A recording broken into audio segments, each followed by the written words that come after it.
अस्सलाम वालेकुम students, welcome to my YouTube channel MD care champion. तो मेरा दूसरा यूट्यूब चैनल है। यहाँ पे हम डेली बेसिस पे एमसीक्यूज़ और पास्ट पेपर की प्रैक्टिस तो करते ही थे, लेकिन आज हम बात करेंगे नम्स के बायोलॉजी वन शॉट लेक्चर्स की। तो याद रखिएगा, जो स्क्रीन पे आपको शो हो रहा है, ये सबसे पहले हम बात करेंगे नम्स के सिलेबस 2K25 की।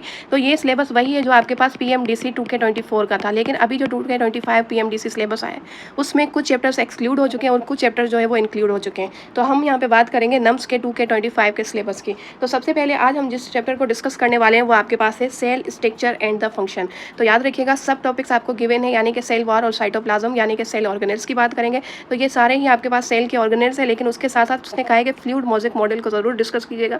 तो फ्लूइड मोज़ेक मॉडल अल्टीमेटली आपको प्लाज्मा मेम्ब्रेन से ही कनेक्ट करती है। और याद रखिएगा, सबसे इंपॉर्टेंट जो आपके पास सेल के अंदर जिस ऑर्गेनल है, जो जिस ऑर्गेनल के कॉन्सेप्ट्स हमें बहुत ज़्यादा इंपॉर्टेंट है पढ़ने के लिए, क्योंकि वो बायोलॉजी का बेस है। तो याद रखिएगा, चाहे सिन टेक्स्ट हो, पंजाब हो, फेडरल हो, 3 चैप्टर आपके पास बेस होते हैं। चाहे आप किसी भी टेक्स्ट की बात करो, सबसे पहला चैप्टर जो आपके पास होता है वो हमारे पास होता है सेल।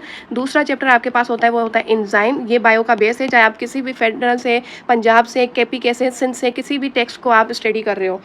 और तीसरा जो आपके पास यहाँ पे चैप्टर होता है वो हमारे पास होता है बायोमॉलिक्यूल्स। ये 3 चैप्टर बायोलॉजी यानी कि फर्स्ट ईयर और इंटर का बेस है, जिसके ये 3 चैप्टर बिल्कुल क्लियर कट क्रिस्टल है। उसको बायोलॉजी में किसी भी तरह की कोई भी डिफिकल्टी नहीं होगी, क्योंकि कॉन्सेप्ट एक दूसरे से लिंक्ड करते हैं। तो बात ये हो रही थी कि प्लाज्मा मेम्ब्रेन का ये वाहिद ऐसा टॉपिक है जो कि सिंध टेक्स्ट बुक के अंदर बहुत ही ज़्यादा शॉर्ट है, लेकिन पंजाब में और फेडरल में बहुत ही अच्छा लिखा हुआ है। क्योंकि यहाँ पे प्लाज्मा मेम्ब्रेन के अंदर हम ये पढ़ते हैं कि different type of the proteins किस तरह से सिग्नल्स करती हैं, कम्युनिकेशन करती है, ट्रांसपोर्टेशन करती है, एज ए रिसेप्टर्स बिहेव करती है। यहाँ पे ये सारी चीज़ हम पढ़ेंगे प्लाज्मा मेम्ब्रेन में। तो ये टॉपिक बहुत ही ज़्यादा इंपॉर्टेंट है। लेकिन अगर इस सिलेबस के अंदर आपको कोई भी टॉपिक समझ नहीं आता है, तो उसने ऑब्जेक्टिव आपके पास जो लर्निंग है उसमें फर्दर डिस्क्राइब भी किया है कि अगर आपको कन्फ्यूजन है तो आप इस तरह से उसको अपनी कन्फ्यूजन क्लियर कर सकते हो। उसने फर्दर आपको गाइड किया है यहाँ पे, ठीक है, डिस्कस करें, ये करें। तो ये आपके पास ऑब्जेक्टिव लर्निंग है। कुछ आपके पास ऐसे भी टॉपिक्स हैं जो आपके पास सब टॉपिक्स के अंदर इंक्लूडेड नहीं है, लेकिन आपके पास लर्निंग ऑब्जेक्टिव में है, तो आपको दोनों पे ही फोकस करना है। सब टॉपिक्स पे भी करना है और आपके पास लर्निंग ऑब्जेक्टिव्स जो हैं उस पर भी करना है। तो आइए स्टार्ट करते हैं आज का हमारा चैप्टर। तो सबसे पहले आपके पास है सेल और उसके सब सेलुलर ऑर्गेनल। सबसे पहले आज हम इस टॉपिक को, इस चैप्टर को डिस्कस करेंगे। तो इंट्रोडक्शन की अगर बात की जाए, कहता है कि most important concept in the biology is the cell, is the basic unit and आपके पास स्ट्रक्चरल और द फंक्शनल यूनिट किसका है, आपके पास लाइफ का है, याद रखिएगा। तो ये आपके पास कॉन्सेप्चुअल, जितनी भी आप सेल के कॉन्सेप्ट की बात करो कि बेसिक यूनिट ऑफ लाइफ है, इसी के अकॉर्डिंगली आज हम ये पढ़ रहे हैं।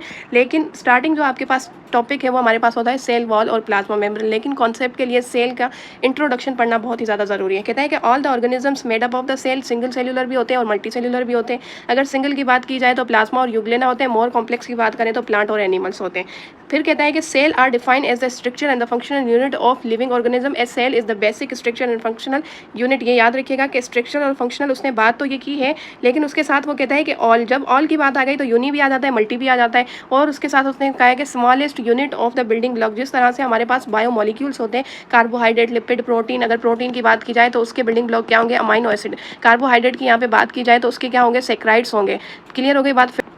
आपके पास जो होते हैं फैटी एसिड, लिपिड के जो होते हैं वो आपके पास फैटी एसिड और ग्लाइसरोल होते हैं। तो उसी तरह से इसका भी, इससे आपके पास क्या होता है कि लाइफ का भी एक बिल्डिंग ब्लॉक होता है जिसको हम कहते हैं कि सेल। और इसी तरह से ये वेरियस साइज और शेप परफॉर्मेंस रखते हैं। किस तरह से, आपके इसी चैप्टर के अंदर एक टॉपिक है जिसको हम कहते हैं कि स्टेम सेल्स। स्टेम सेल्स जो होता है वो अनडिफरेंशिएटेड सेल्स होते हैं, याद रखिएगा। स्टेम सेल्स जो होते हैं वो अनडिफरेंशिएट होते हैं, फिर उसके बाद जो होते हैं वो डिफरेंशिएट होते हैं। जिस तरह से अगर एक स्टेम सेल जो होता है वो रेड ब्लड सेल्स में अगर चेंज हो जाता है, तब हमारे पास उसी सेल्स का एक चैप्टर है जिसको हम यहाँ पे क्या कहते हैं कि आपके पास इम्यूनिटी जो हम पढ़ते हैं वो बन जाता है। लेकिन अगर यही आपके पास स्टेम सेल्स, ओवम और आपके पास स्पर्म में चेंज हो जाए तो हमारे पास एक नया चैप्टर बन के आता है जिसको हम कहते हैं रिप्रोडक्शन। और यही स्टेम सेल्स अगर डिफरेंशिएट हो जाए न्यूरॉन के अंदर, तब हमारे पास नर्वस कोऑर्डिनेशन का चैप्टर बनता है।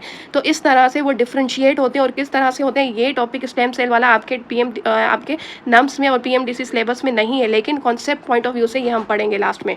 तो कहता है कि आपके पास इसकी साइज जो होती है वो फंक्शनलिटी जब चेंज होती है, ये हम पढ़ चुके हैं कि साइज और आपके पास शेप जो होती है रिलेटेड करती है उसकी फंक्शनलिटी।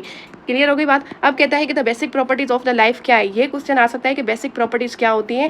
और आपके पास क्या होती है कि मूवमेंट करना, रिस्पायरेशन, होम्योस्टेसिस, ग्रोथ। अब यहाँ पे एक कॉन्सेप्ट है, बच्चे यहाँ पे जो होते हैं वो रिप्रोडक्शन को और ग्रोथ को एक ही चीज़ कंसीडर करते हैं। तो याद रखिएगा, मूवमेंट में क्या होता है कि आइदर इंटरनली और एक्सटर्नली जो होते हैं, ये वो सेल की भी मूवमेंट होती है, टिश्यूज़ की भी होती है, इवनली कि आपके पास ऑर्गन्स की भी होती है। ये याद रखिएगा, क्योंकि अगर आप यहाँ पे हार्ट की बात करो करो तो वो सर्कुलेशन करता है हार्ट बीट की वजह से, उसकी भी क्या होती है, इंटरनली मूवमेंट होती है। इसी तरह से आपके पास जो फ्लूइड होता है उसकी भी इंटरनली मूवमेंट्स होती है। उसके बाद सेल्स की अगर आप बात करो तो ब्लड वेजल्स के थ्रू उनकी भी मूवमेंट होती है, इंटरनली भी होती है और एक्सटर्नली भी होती है।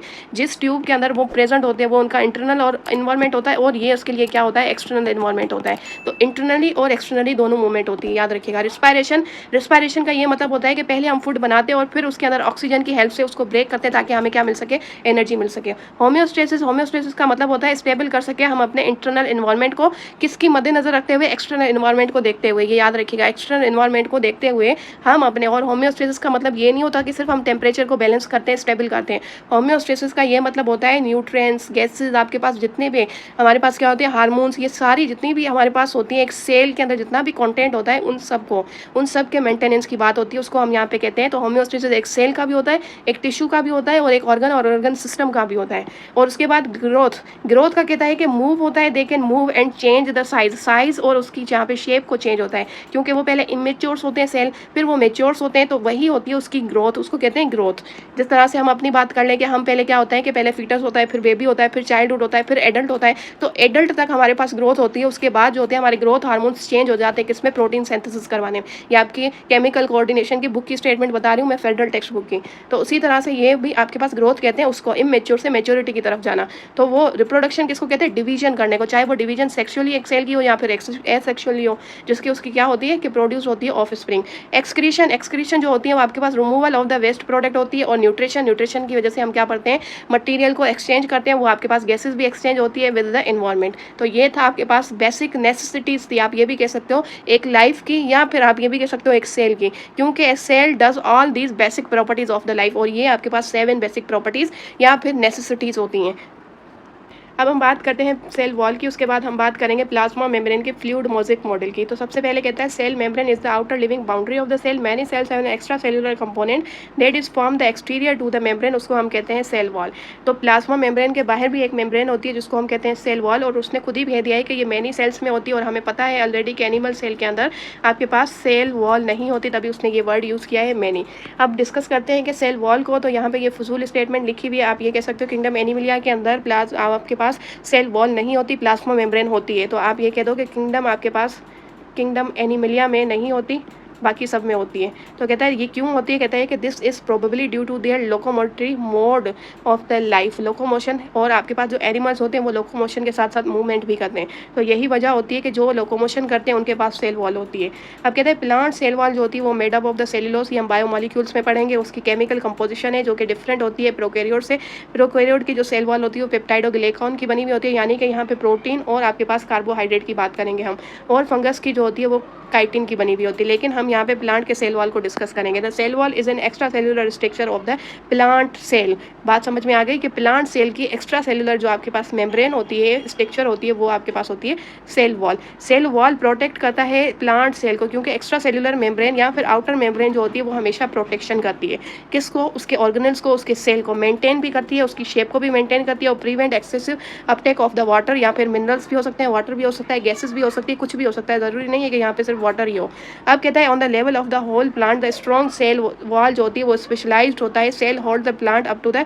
अब वही बात हो गई कि एक सेल जो कि आप कहते हो कि मेच्योर सेल है, स्ट्रॉन्ग जो आपके पास होता है सेल वॉल जो होती है, वो कहता है कि सेल वॉल ही होती है जो कि उसको सपोर्ट करती है against the force of the gravity. क्योंकि हमें पता है कि बहुत बड़े बड़े ट्रीज होते हैं, वो ट्रीज कैसे खड़े हुए होते हैं, ग्रेविटी के अगेंस्ट कैसे खड़े हुए होते हैं। तो ये कहता है कि उसको होल्ड करता है प्लांट को, प्लांट के पास एक स्पेशलाइज्ड सेल होती है और उस सेल के अंदर ये स्ट्रॉन्ग सेल वॉल होती है जो कि उसको against force, gravity of the force यानी कि प्रोवाइड करती है, याद रखिएगा, क्योंकि इसके पास ट्रिगर प्रेशर होता है, ये हम पढ़ेंगे आगे चल के।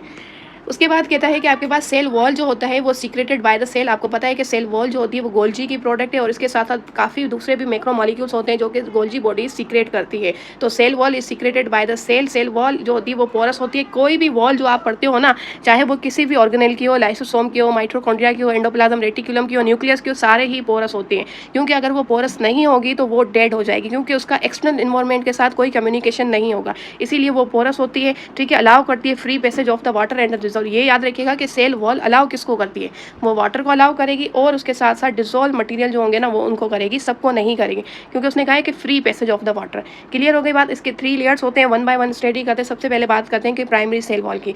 ये आपके पास ट्रू वॉल है, ये पास्ट पेपर नम्स में क्वेश्चन आ चुका है कि ट्रू वॉल आपके पास कौन सी होती है, developed in the newly growing cells, क्योंकि जैसे ही मिडिल लेमिनर आपके पास डिजोल्व होती है तो न्यूली ग्रोइंग आपके पास जो सेल होते हैं उसके पास प्लाज्मा मेम्ब्रेन ही होती है ड्यूरिंग द सेल डिवीजन, उसने खुद ही कह दिया है।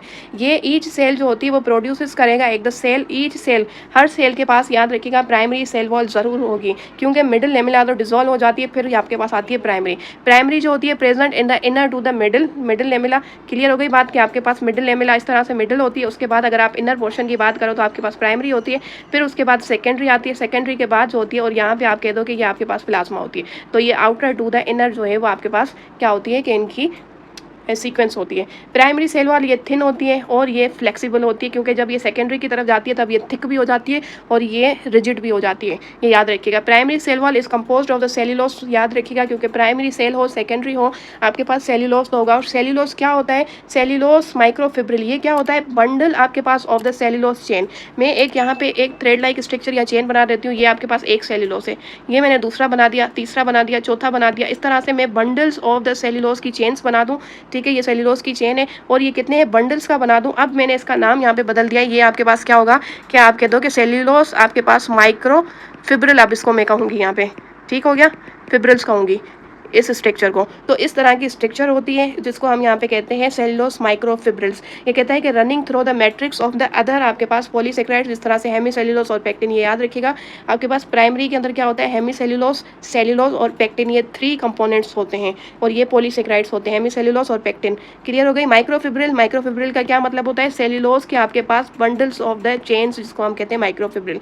यहाँ पे कंफ्यूज मत होइएगा, ये मैंने स्ट्रेट बनाया है, लेकिन वो कहता है क्रिस क्रॉस के अरेंजमेंट में होंगे ये माइक्रोफिब्रिल्स, यानी कि कोई इस तरह जा रहा होगा तो कोई इस तरह जा रहा होगा, कोई ऐसे जा रहा होगा, इसको कहते हैं क्रिस क्रॉस वाली अरेंजमेंट। ये क्रिस क्रॉस की अरेंजमेंट क्यों यहाँ पे होती है, ताकि इनको रिजिडिटी प्रोवाइड करे, आगे चल के इनको स्ट्रेंथ प्रोवाइड करें। ठीक है, layers one above the other, वही बात हो गई, एक के ऊपर दूसरी, दूसरी के ऊपर तीसरी, इस तरह से इसको हम कहते हैं क्रिस क्रॉस वाला मैनर। ठीक है, अब इसकी वजह से क्या होता है, कहते हैं कि this features give the cell great strength provide करती है उनको, वही बात हो गई कि आगे चल के इनको स्ट्रेंथ प्रोवाइड करेगी और फिर इनको रिजिडिटी प्रोवाइड करती है अगर इनके अंदर मिनरल्स की क्या हो जाती है, एडिशन हो जाती है। फिर यहाँ पे कहता है कि प्राइमरी सेल वॉल जो होती है वो is adopted to the growth, क्योंकि वो प्राइमरी होती है फिर वो एडॉप्ट करेगी, अपने आप को मेच्योर करेगी, जिसकी वजह से वो क्या होता है कि सेकेंडरी में कन्वर्ट होती है। वो कहता है कि अगर हम इसको स्ट्रेच करें आपके पास क्या कि प्लास्टिकली अगर हम इसको स्ट्रेच करें तो ये इरिवर्सिबल होगी, यानी ये हमें अंडरस्टूड सी बात है, एक सेल जब ग्रोथ करता है तब वो बड़ा होता है, छोटा नहीं होता, तो ये इरिवर्सिबल होती है इसकी ग्रोथ। ठीक, अब हम बात करते हैं कि आपके पास सेकेंडरी सेल वॉल क्या होता है, is formed between the primary, वही बात हो गई कि आपके पास क्या होता है, ये बात कर दी थी हमने पहले ही आपके पास कि ये आपके पास मिडिल होता है, ये आपके पास प्राइमरी होता है और ये आपके पास क्या होती है, प्लाज्मा, PL लिख देते हैं। तो वो सेकेंडरी आपके पास क्या होती है, प्लाज्मा और प्राइमरी के बीच में होगी। तो इसी तरह से वो कहता है कि क्या होगी, प्राइमरी और प्लाज्मा के बिटवीन होगी, हम बात कर चुके हैं पहले ही ओनली। और ये जो सेल होती है, सेल वॉल होती है सेकेंडरी, ये स्केलेनकाइमा सेल्स जो होते हैं उनके पास होती है। The cell wall possess the secondary cell wall are generally dead, क्योंकि सेकेंडरी सेल वॉल को जनरली डेड कंसीडर किया जाता है और उसी डेड सेल की वजह से प्लांट को सपोर्ट मिलती है अगेंस्ट द ग्रेविटी। क्लियर हो गई बात।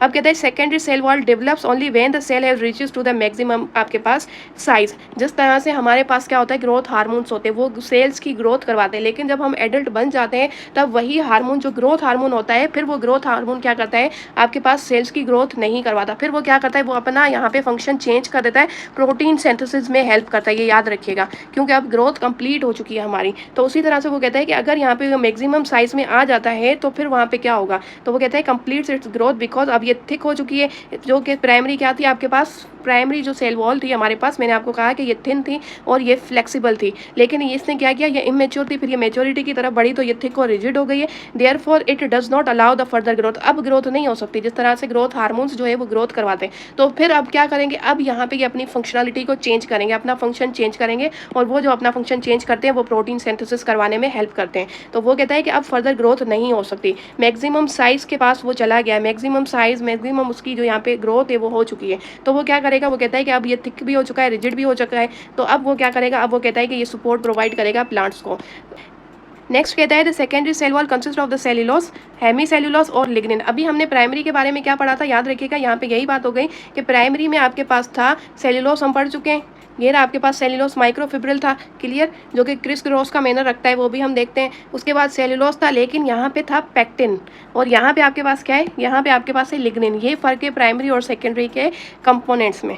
तो उसके साथ साथ क्या होता है, इनऑर्गेनिक साल्ट, वही ये पॉइंट आपके सिंध टेक्स्ट बुक में नहीं लिखा हुआ, ये लिग्निन और उसके साथ इनऑर्गेनिक साल्ट और वैक्स, ये फेडरल में लिखा गया है, सिंध में नहीं है। उसके बाद इसके पास भी सेम जो आपके पास सेल्यूलोज माइक्रोफिब्रिल्स होंगे वो भी क्रिस क्रॉस की अरेंजमेंट रखेंगे।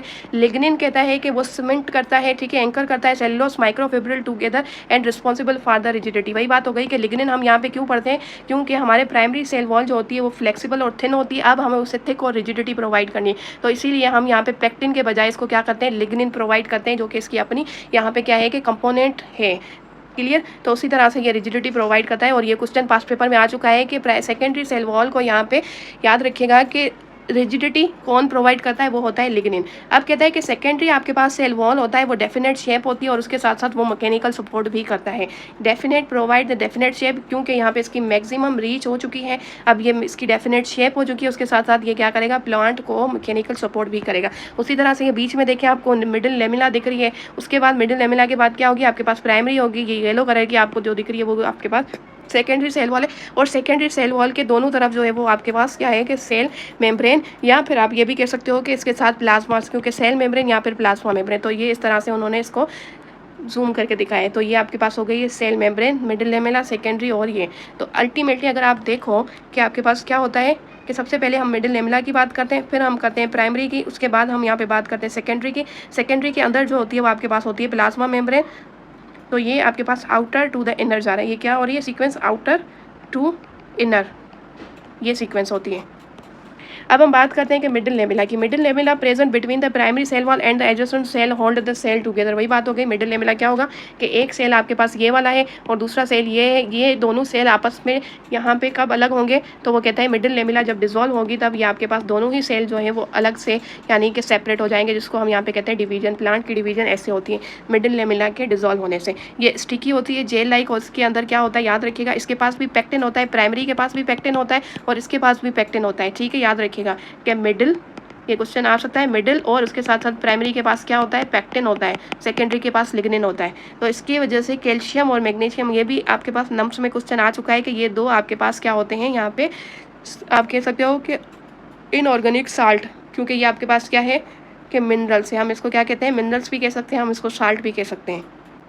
अब हम बात करते हैं कि सेल वॉल की क्रिस क्रॉस मैनर की क्या बात होती है। सबसे पहले मिडिल लेमिला है, फिर प्राइमरी है, फिर यहाँ पे सेकेंडरी होगा और उसके बाद आपके पास प्लाज्मा मेम्ब्रेन बताया गया है। तो सबसे पहले देखें पेक्टिन की स्ट्रक्चर किस तरह से होती है। ये थ्रेड लाइक स्ट्रक्चर्स होती है जिसको हम यहाँ पे कहते हैं पेक्टिन, और वो पेक्टिन जो होता है वो प्राइमरी, क्योंकि यहाँ से यहाँ तक आपको प्राइमरी स्ट्रक्चर दिखाई गई तो उसमें होगा पेक्टिन, और ग्लाइकान की क्रॉस लिंकेज होगी। अब ये ग्लाइकान क्या होता है, ये आपको देखें, आपकी क्रॉस लिंकेज क्या कह रहा है, एक आपके पास सेल्यूलोज फिब्रिल को कनेक्ट कर रहा है दूसरे के साथ। ये देखें, एक सेल्यूलोज का माइक्रोफिब्रिल है, ये सेल्यूलोज है ये वाली स्ट्रक्चर, और उसको कनेक्ट कर रहा है किससे, दूसरे से, ये एक को दूसरे से, ये भी एक को दूसरे से। तो इसने वही बात की है कि क्रॉस लिंकिंग करवा रहा है ग्लाइकान किसके साथ, सेल्यूलोज के माइक्रोफिब्रिल से। ये आपको जो दिख रहे हैं ये माइक्रोफिब्रिल है, आप ये कह सकते हो ये माइक्रोफिब्रिल है, ये माइक्रोफिब्रिल है। और ये आपके पास कैसे माइक्रोफिब्रिल्स बनते हैं, जब आपके पास bundles of the cellulose combine होते हैं, इस तरह की स्ट्रक्चर्स बनाते हैं, तब अब उसको कहते हैं कि ये आपके पास क्या है कि सेल्यूलोज, आप कह दो कि ये आपके पास माइक्रोफिब्रिल्स हैं, ठीक है, याद रखिएगा, ये बनते हैं, क्लियर।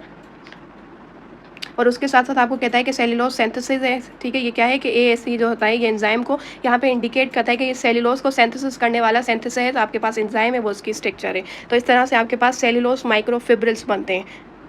अब हम बात करते हैं कि प्लाज्मा मेम्ब्रेन की। Plasma membrane is also called the cell membrane, it is the boundary of the protoplasm and the most organelles, it is found in the all living, आपके पास यूकैरियोटिक एंड द प्रोकैरियोटिक। तो याद रखिएगा कि आपके पास हमारे पास eukaryotic cell जो होते हैं उसके 4 किंगडम्स होते हैं और प्रोकैरियोट का एक होता है। तो अल्टीमेटली आपके पास जितने भी किंगडम्स होते हैं उन सब के अंदर कहता है कि ऑल लिविंग। तो इट मीन्स कि आपके पास प्लाज्मा मेम्ब्रेन क्या होती है, इस बुक के अंदर भी स्टेटमेंट है कि आपके पास प्लाज्मा मेम्ब्रेन जो है वो यूनिवर्सल मेम्ब्रेन है, ये कंट्रोल करती है हर मेम्ब्रेन, ना सिर्फ प्लाज्मा मेम्ब्रेन, आपके सेल के अंदर जितने भी ऑर्गेनेल्स होते हैं वो सारे ही कंट्रोल करते हैं पैसेज को, कि मटेरियल कौन सा अंदर आएगा और कौन सा बाहर जाएगा, into and out of the cell. उसके क्या करते हैं, पैसेज को कंट्रोल करती है, क्योंकि अगर वो इस पैसेज को कंट्रोल नहीं करेगी तो उसका कम्युनिकेशन नहीं होगा एक्सटर्नल एनवायरनमेंट के साथ। तो इट मीन्स कि उसकी फंक्शनलिटी नहीं है, और जब उसकी फंक्शनलिटी नहीं है तो इट मीन्स कि वो आपके पास ऑर्गेनल जो है वो क्या है, उसको डेड कंसीडर किया जाता है।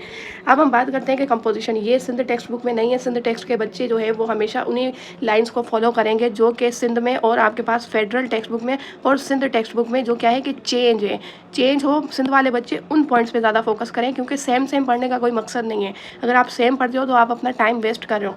जो चीज़ें, जो प्रॉपर्टीज़, जो कंडीशन, जो स्टेटमेंट आपके पास जो चेंज है फेडरल में और सिंध में, आप उन पे फोकस करें।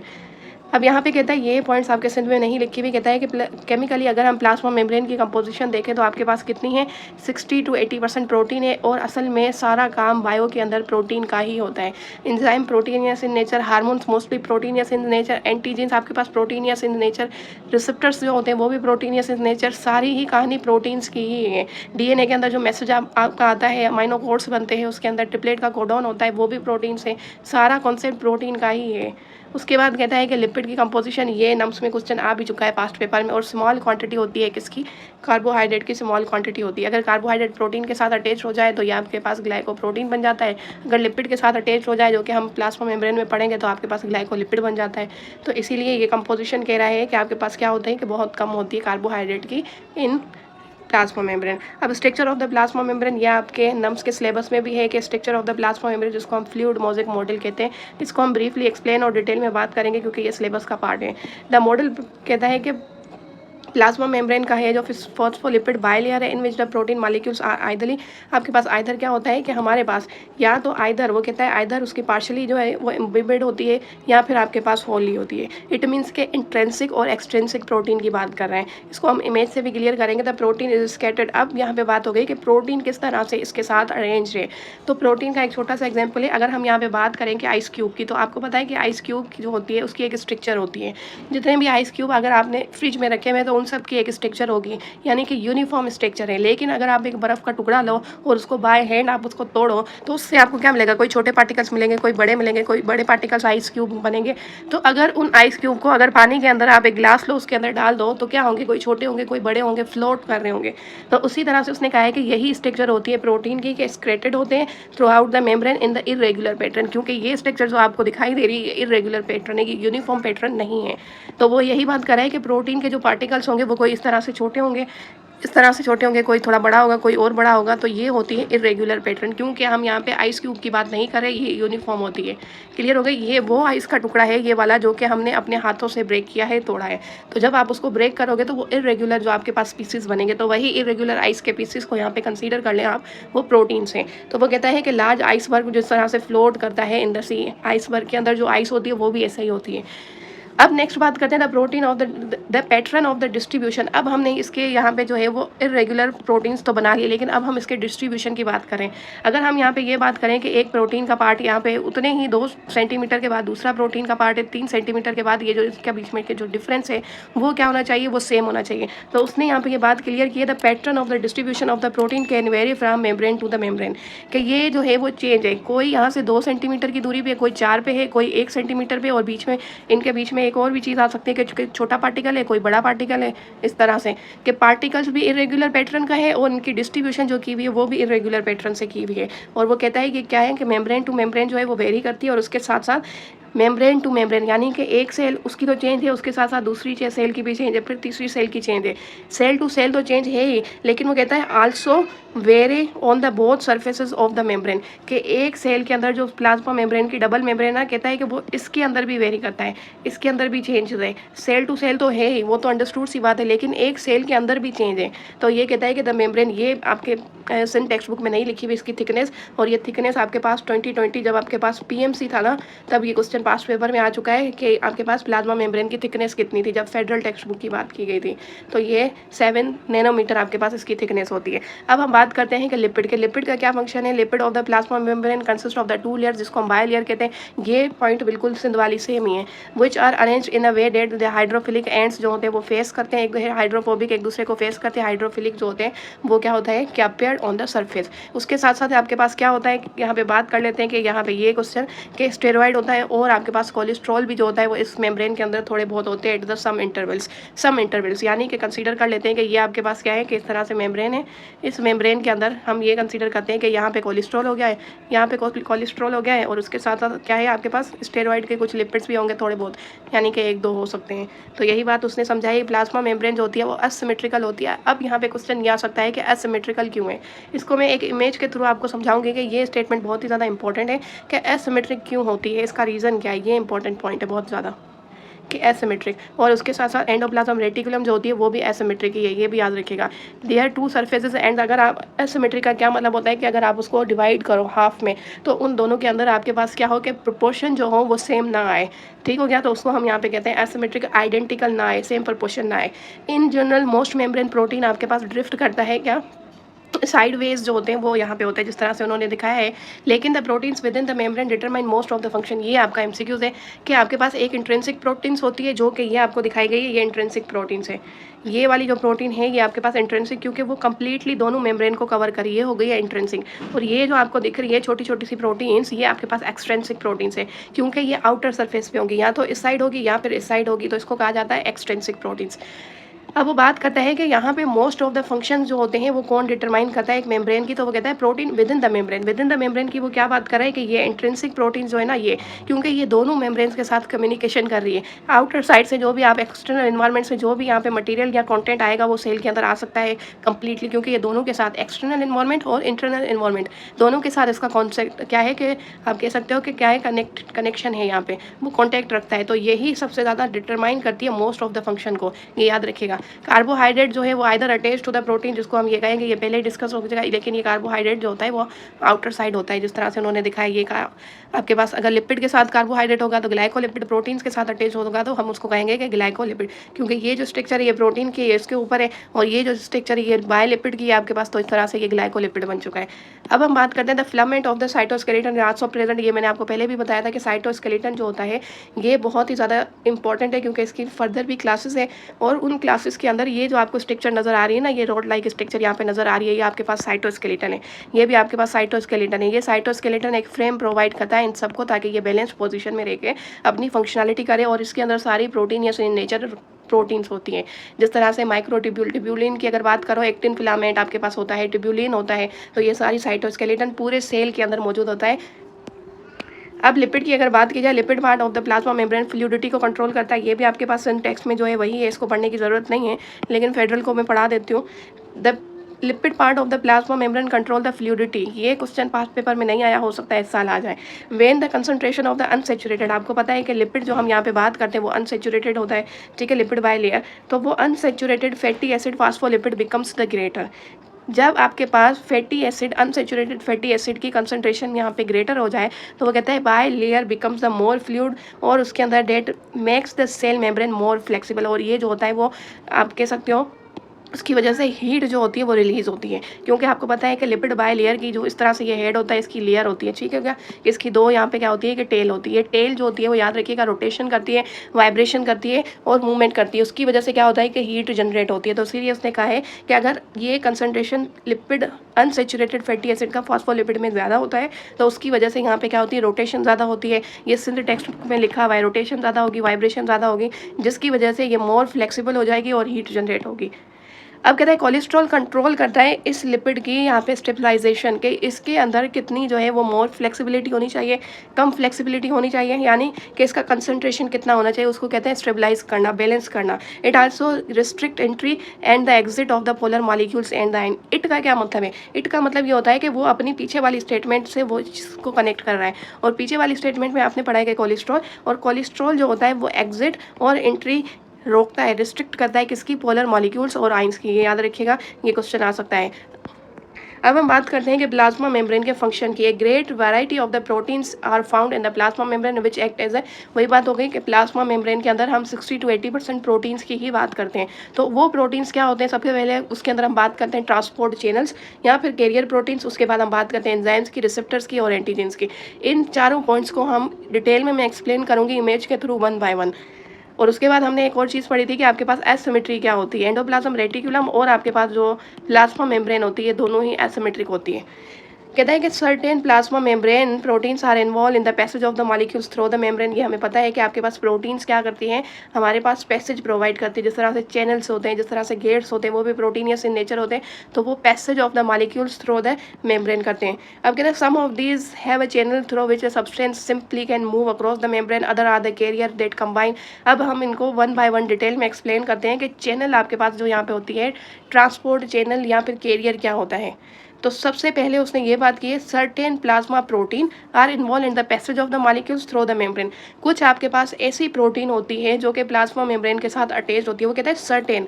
सर्टेन यानी कि लिमिटेड या फिर सिलेक्टेड जिसको हम कहते हैं, जो कि अलाउ करती है पैसेज को, किसको, पैसेज ऑफ द मॉलिक्यूल्स। लेकिन यहाँ पे मॉलिक्यूल्स की बात की गई है, लेकिन स्पेसिफिक मॉलिक्यूल्स नहीं बात की।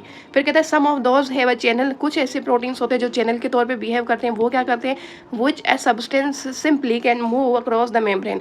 वो भी कुछ सब्सटेंस को यहाँ पे अक्रॉस द मेम्ब्रेन को क्या करवाते हैं, सिंपली मूव करवाते हैं। लेकिन अदर आर द कैरियर, असल में जो बात है ना वो सारी कैरियर की है कि कैरियर प्रोटीन्स क्या करती है। कैरियर प्रोटीन्स कहता है कि कंबाइन हो जाती है सब्सटेंस किसके साथ, जो मॉलिक्यूल इस मेम्ब्रेन के साथ, आप कह दो कि इस मेम्ब्रेन के साथ, इस मेम्ब्रेन के साथ ये दो मेम्ब्रेन होती है, ठीक है। यहाँ पे आप कंसीडर कर लीजिए कि ये आपके पास क्या है कि कैरियर प्रोटीन है। अब यहाँ पे एक मॉलिक्यूल आया, इस मॉलिक्यूल को हमें यहाँ से मूव करवाना है, तो वो कहता है कि carrier that combine, carrier protein है ना ये, तो वो कंबाइन हो जाएगी सब्सटेंस के साथ। इट मीन्स कि ये प्रोटीन जो है, इस प्रोटीन जो है वो इस सब्सटेंस के साथ कंबाइन हो जाएगी और help to move across the membrane, ये इसको करेगी हेल्प। जो सिंपल प्रोटीन्स होती है वो मेम्ब्रेन, और जो सिंपल प्रोटीन्स होती है वो सब्सटेंस के साथ कंबाइन नहीं होती। ये फ़र्क होता है आपके पास कैरियर में और आपके पास चैनल में।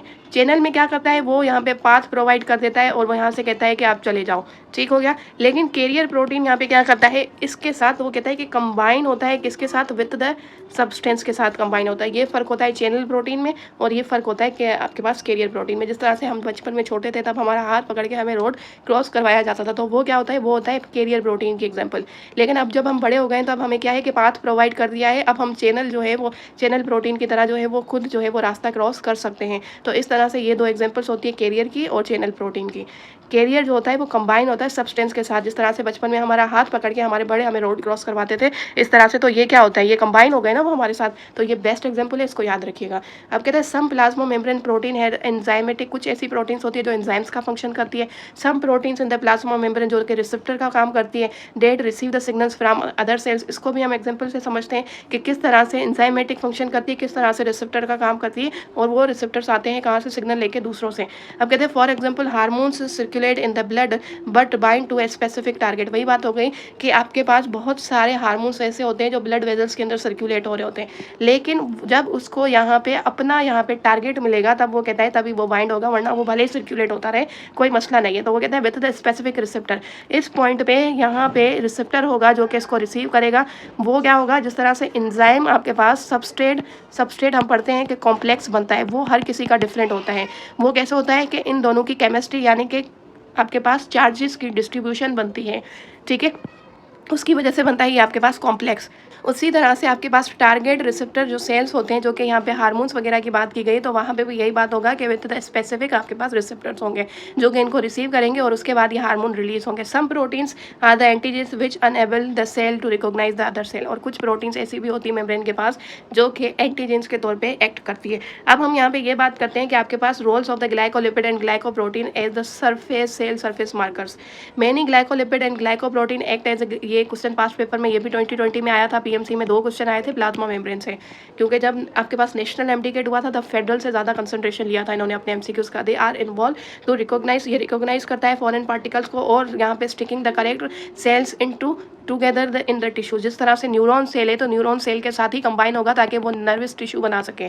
क्लियर हो गई बात। ऐसा नहीं है कि एक न्यूरॉन सेल जो है वो आपके पास क्या होगा कि हम बात कर लेते हैं कि ब्लड सेल के साथ कंबाइन होगा, जब ये इसके साथ कंबाइन होगा तो इसका टिश्यू नहीं बनेगा, क्योंकि टिश्यू वही बनता है जो similar type of the cells combine होते हैं तब टिश्यू बनता है। ये आपके पास क्या है कि सिमिलर आपके पास सेल्स आपके पास क्या है कि कंबाइन होंगे तो टिश्यू बनेगा। तो उसी बात वही बात लिखी हुई कहता है कि sticking the correct cell together in tissue, के similar type of the tissues को कंबाइन करेगा, सेल्स को कंबाइन करके टिश्यू बनाएगा और रिकॉग्नाइजेशन करता है ये। क्लियर हो गई बात? तो यही फंक्शन होता है कि सेल से आपके पास टिश्यूज़ कैसे बनते हैं। एक सेल दूसरे सेल के साथ कंबाइन होता है, इस तरह से ये आपस में कंबाइन होते हैं। तो उसी सेल का अगर न्यूरॉन सेल है तो यहाँ पे आपके पास क्या होगा कि नर्वस टिश्यू बनेगा। क्लियर हो गई बात? अब हम बात करते हैं आपके पास के regulation of the cell interaction with the environment of the plasma membrane. कहता है प्लाज्मा मेम्ब्रेन रेगुलेट करता है सेल इंटरेक्शन विद इट्स आपके पास environmental control transport of the material across the. यही बात हो गई कि कोई भी मेम्ब्रेन हो, ना सिर्फ प्लाज्मा मेम्ब्रेन, जितने भी आपके पास सेल के ऑर्गेनेल्स हैं वो सारे ही ट्रांसपोर्टेशन करते हैं और उसको कंट्रोल करते हैं, क्योंकि उसको कम्युनिकेशन करना होता है किससे, एक्सटर्नल इन्वॉल्वमेंट से। Transport across the plasma membrane आपके पास जो होती है वो अकर्स टू मेंटेन।